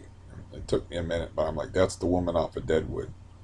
That was Al Swearengen's bottom pitch. So they say in the pimping game. I don't remember the character's name. And again, I would remember that like a few years ago. I could remember things like that. That bothers me. And it bothers me that I can't remember my dad's stories. To where I can't remember like that story of him actually getting threatened with the police. Like, you're fired. Get out of here right now or I'll call the police. That's when you know you've had a bad day at work. Is when everybody on the job wants to kill you. But I do remember him saying like he had his back up against the wall, and he was like, I remember nothing else. I think it might have been racial. I don't know because he was raised in like a real racist family in a real racist area, and it wasn't down south. It was in West Virginia, but it was just like yeah. And he was weird in he was even weird in his racism. His racism made no sense because he would always go out of his way to help anybody, because helping people is a position of power, I guess, but whatever, but he never passed a black dude on the road with a stopped car without offering to help. Never. Always polite, always nice to him. And this is a guy that would cut you or tell you to fuck off right to your face no matter who the fuck you were. He's always polite. He was always nice. He's like, do you need some help? And he's like, yeah. He's like, I got a jack, right? You need a jump. I got jumper cables and shit like that. But he'd use the word nigger, at times. And at times he would talk disparagingly about black people, but whenever I saw him interact with black people, he just acted like they were people. Never understood it. He, I never understood it. I just kind of chalked it up to the habits of his youth. And like once he was forced to interact with and be around black people, he realized like people are people and it didn't matter and whatever like that. But I always used to scratch my head over this shit when I was a kid because I'd be in the car, and this is back in the day when things were a little bit people trusted each other a little bit more, and he'd stop. It didn't matter if it was night or whatever. He'd stop. He'd see a car broke down or whatever like that. Somebody like trying to jack up a car or do something, or just sitting there with that look, the look of a guy that's like their car's broke, where they're just like hands on the hips, and just like I don't know what to do. So he'd always stop and help him. So he was a very complicated, unpredictable man, and I can't remember his stories. And this is a lot of talking. This has to be like an hour and a half worth of a bald guy rambling while lying in bed drinking uh, piss coffee. Luckily, I'm not in a workplace environment, or I'd be like, "Did I piss off Fred? Because this coffee tastes horrible." Fred is the guy that's always playing the practical jokes at work. In my mind, his name is Fred. I see Little Stampy is about today because there's Big Stampy and there's Little Stampy. And Little Stampy, you can tell the difference in volume because Big Stampy is more like a T Rex, and Little Stampy is quicker and faster like a raptor. So they're like, and she's more like a T Rex. Boom, boom, boom. So there's a youngin' running around up there, is what I'm trying to say. I wonder what time the aid worker's coming in. I guess I got to write her a list and send her to the grocery store. I don't even get to make her do the housework. Because I just have to have something to put in my piss poor coffee, and I think I need bread and cheese, and I should probably like think about the things that I actually do need to send her for. And go about whatever it is my day is. I have to figure out. The thing about exercising is it's always hard to start from the bottom, and it's like I quit lifting weights, which means I have to start out with the little pussy tiny weights all over again, and work out with those. And I had myself in shape for my one video where I did like the striptease routine, which was to you can leave your hat on, I think, where I had worked out and got myself in shape, and it's good for your, I don't know if it's good for cardio or strength. I don't know what the fuck the point of it is, frankly. When you, I need a knee. Okay, I need a knee to walk on. I don't need muscles. I don't need like to be toned. I've always been like had a certain amount of natural upper body strength, so I don't really need. I'm not trying to impress anybody with my huge biceps, which are not there anymore. So it's yeah, it's something I enjoy doing. That's all. It's a pointless activity, really. But what's less pointless is working out my heart. And by the way, my heart has been good. Um, Lately, I've had a couple of days in there where I felt weird, but I think it was just mostly anxiety. I haven't felt any definite like heart troubles for quite some time. Sometimes I'll just feel weird, and I'll be just like, just chill today. I just feel a little bit off. I'll be like, just chill. And sometimes, I'll take my pulse, thinking that like my heart's beating real fast, and it'll be like in the 80s. It won't. And I'm expecting it to be in the hundreds. It's like it's just your weird, messed up yet interesting mind fucking with you, dude. It's just anxiety, and really I should know better. It's like, well, getting your heart shocked and having heart trouble. It's what I tell people is like, don't ever, if you can prevent that in any kind of way at all, you're never the same after you have heart trouble, because it's always there in the back of your mind. And but real heart trouble, when it really happens to me, and there's really not any question about it. I just don't want it to happen. So I'll be thinking about it. But yeah, when it happens, it's like you can feel it, man. There's just no question about it. Um, but I have days where I feel like I'm on the verge of something like that happening, and those are days I take it easy. But cardio, walking around the neighborhood on my bad leg. Now that I was being active. I was like doing housework because I was being conned by my aid worker, but she's going to be doing the housework, and I should just start walking around outside. Um, Sleeping through the night would be helpful. I thought I would sleep that one night. There was no reason for me to wake up, and then I woke up. Yeah, I wake up and I got like a 15-minute rule. Like if I'm not back in bed within 15 minutes, I'm gonna be awake. And yeah, it's like I had to screw around with the cat. It's like, this cat's bothering me. I got to feed this cat, then I got to do this, then I have to do that. I have to get, and then by that time I'm awake and it's too late. And then I turn to drugs. Um, yeah. Okay. I'm sure this is more than enough. Those of you that are still tuned in, so um, to these bizarre one-man plays,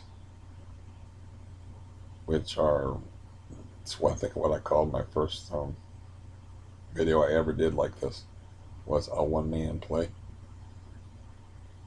Uh, it was only 17 minutes as opposed to a 100, and I'm going to guess this at a an hour and 47 minutes.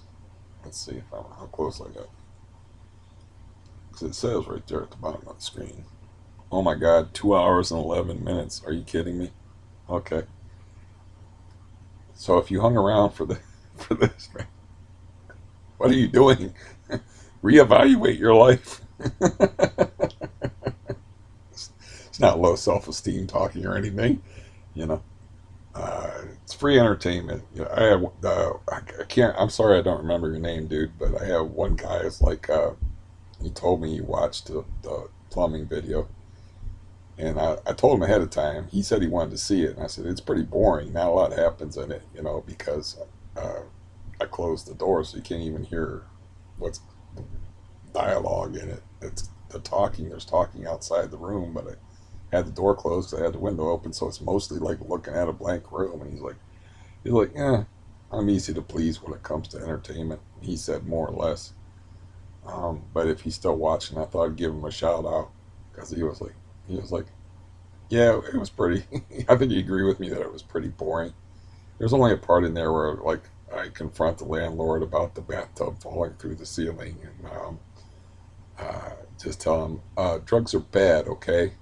You know, because that's just drug type thinking that a bathroom's gonna, I'm in a cartoon or something and a bathtub's gonna fall through the ceiling and there's gonna be a woman there like covering up her titties like oh eek, and she's gonna be like standing on my floor or something. It's like this is the real world we live in.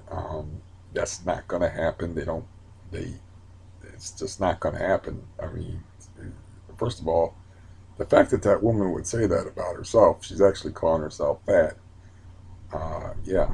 So I don't know. I don't even know what gets in people's heads, but it's just drugs. So that's why I said to the guy, drugs are bad. So if you hung around for this too long, I would suggest that perhaps you have too much free time on your hands, or you're just fascinated by disturbed people. Um, I am a wonderful guy and a sweetheart, but there's no question that I am a deeply disturbed individual. And yeah,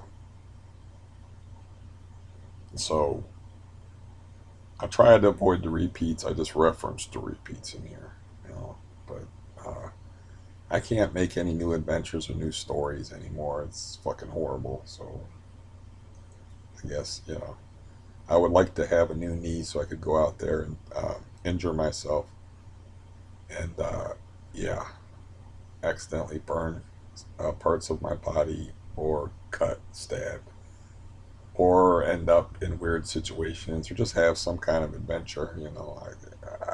I actually I don't really get that bored, but at the same time, I do miss fishing. I do miss doing things. I do miss even walking around, just walking around. Staring at the same four walls is rough, even though I got this nice 58-inch high def TV. And by the way, do not spoiler me on this, but if you're still here, I actually think I got spoiled on the TV show Lost, which is, I think, ran from 2006 to 2012 for 7 years, was a cultural phenomenon. And at the time, I didn't watch it. It's just one of them things. Like it'd be like missing Game of Thrones nowadays. It's like how are you not watching Game of Thrones? Everybody in the world's watching Game of Thrones. So Lost is a big deal. So I'm watching a video about Joe Biden, and somebody made a reference to Lost that may have spoiled the whole series for me. I was only on like season 2 of it. That's what I'm watching right now. Is Lost. And I'm like, you have got to be shitting me. It's like that could only happen to me. I'm watching a political show about Joe Biden, and they're spoiling a TV show that I'm watching that has 7 seasons with. I'm only on the second season. It's like I know there's something wrong with this story, that it's either going to be all like they're in a purgatorial type of situation where they're already dead, they crashed on the plane. I know there's some kind of controversial ending to the whole series, but I didn't know what it was. But spoiler alert, the guy says like he's like talking about Joe Biden's mental state, and it's some pro-Republican thing, and he's like, it's like he fell through a black hole, like in Lost. I'm like,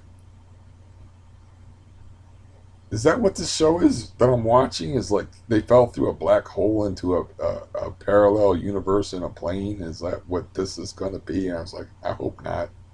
But it really, it kind of like ruined the show for me in the sense that I kind of knew that it was going to be a type of not real type of deal where some kind of purgatory, because everybody's backstory is all like bad. They're bad people or bad things are in their past, and they're always delving into their past. And there's like weird things that don't add up. There's polar bears, and there's all this crazy madness going on in this Lost show.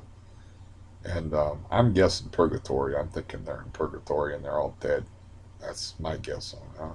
But if the black hole thing is right, it's like only I could get spoiled watching a show that's been off the air for years, watching a YouTube video about Joe Biden, and like that could only happen to me. It's like it's somebody's video and somebody references the show Lost, but it was a cultural phenomenon that I missed out on. I'm just at this point, I'm definitely feeling like I'm being tedious and putting. I do this because I not only do I like to talk, I just am putting off my day, and it just distracts me from my life, which is complicated and difficult and boring. How can it be complicated, difficult, and boring at the same time? But yeah, it's boring, but I don't get bored. I don't know if that makes any sense. I don't feel that sense of like urgency of youth, where I should be out, I should be doing, I should be living, I should, I don't feel like that. I don't feel like, yeah.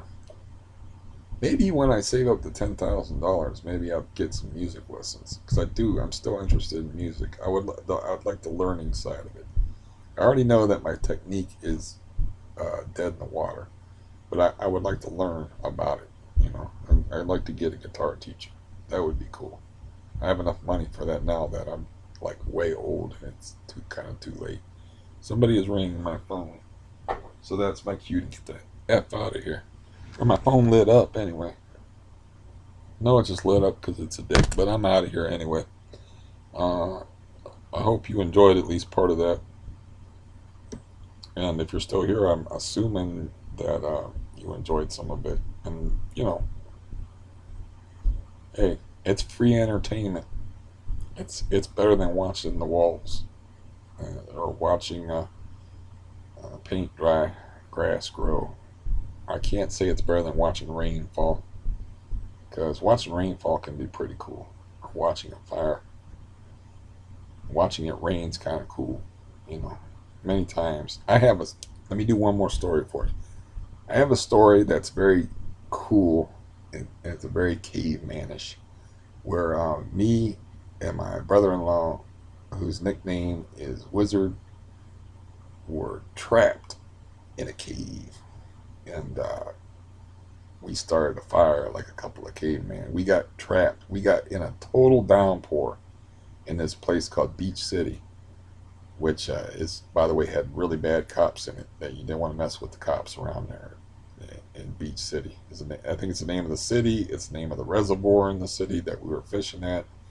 We were fishing at this place, Beach City Dam, and anyways, we got caught in this crazy ass downpour, and so we ran and we hid in like this little tiny cave, and he got somehow he managed to start a fire. I don't even remember what he used, but we were like huddled like with our hands over top of this fire trying to get warmed up.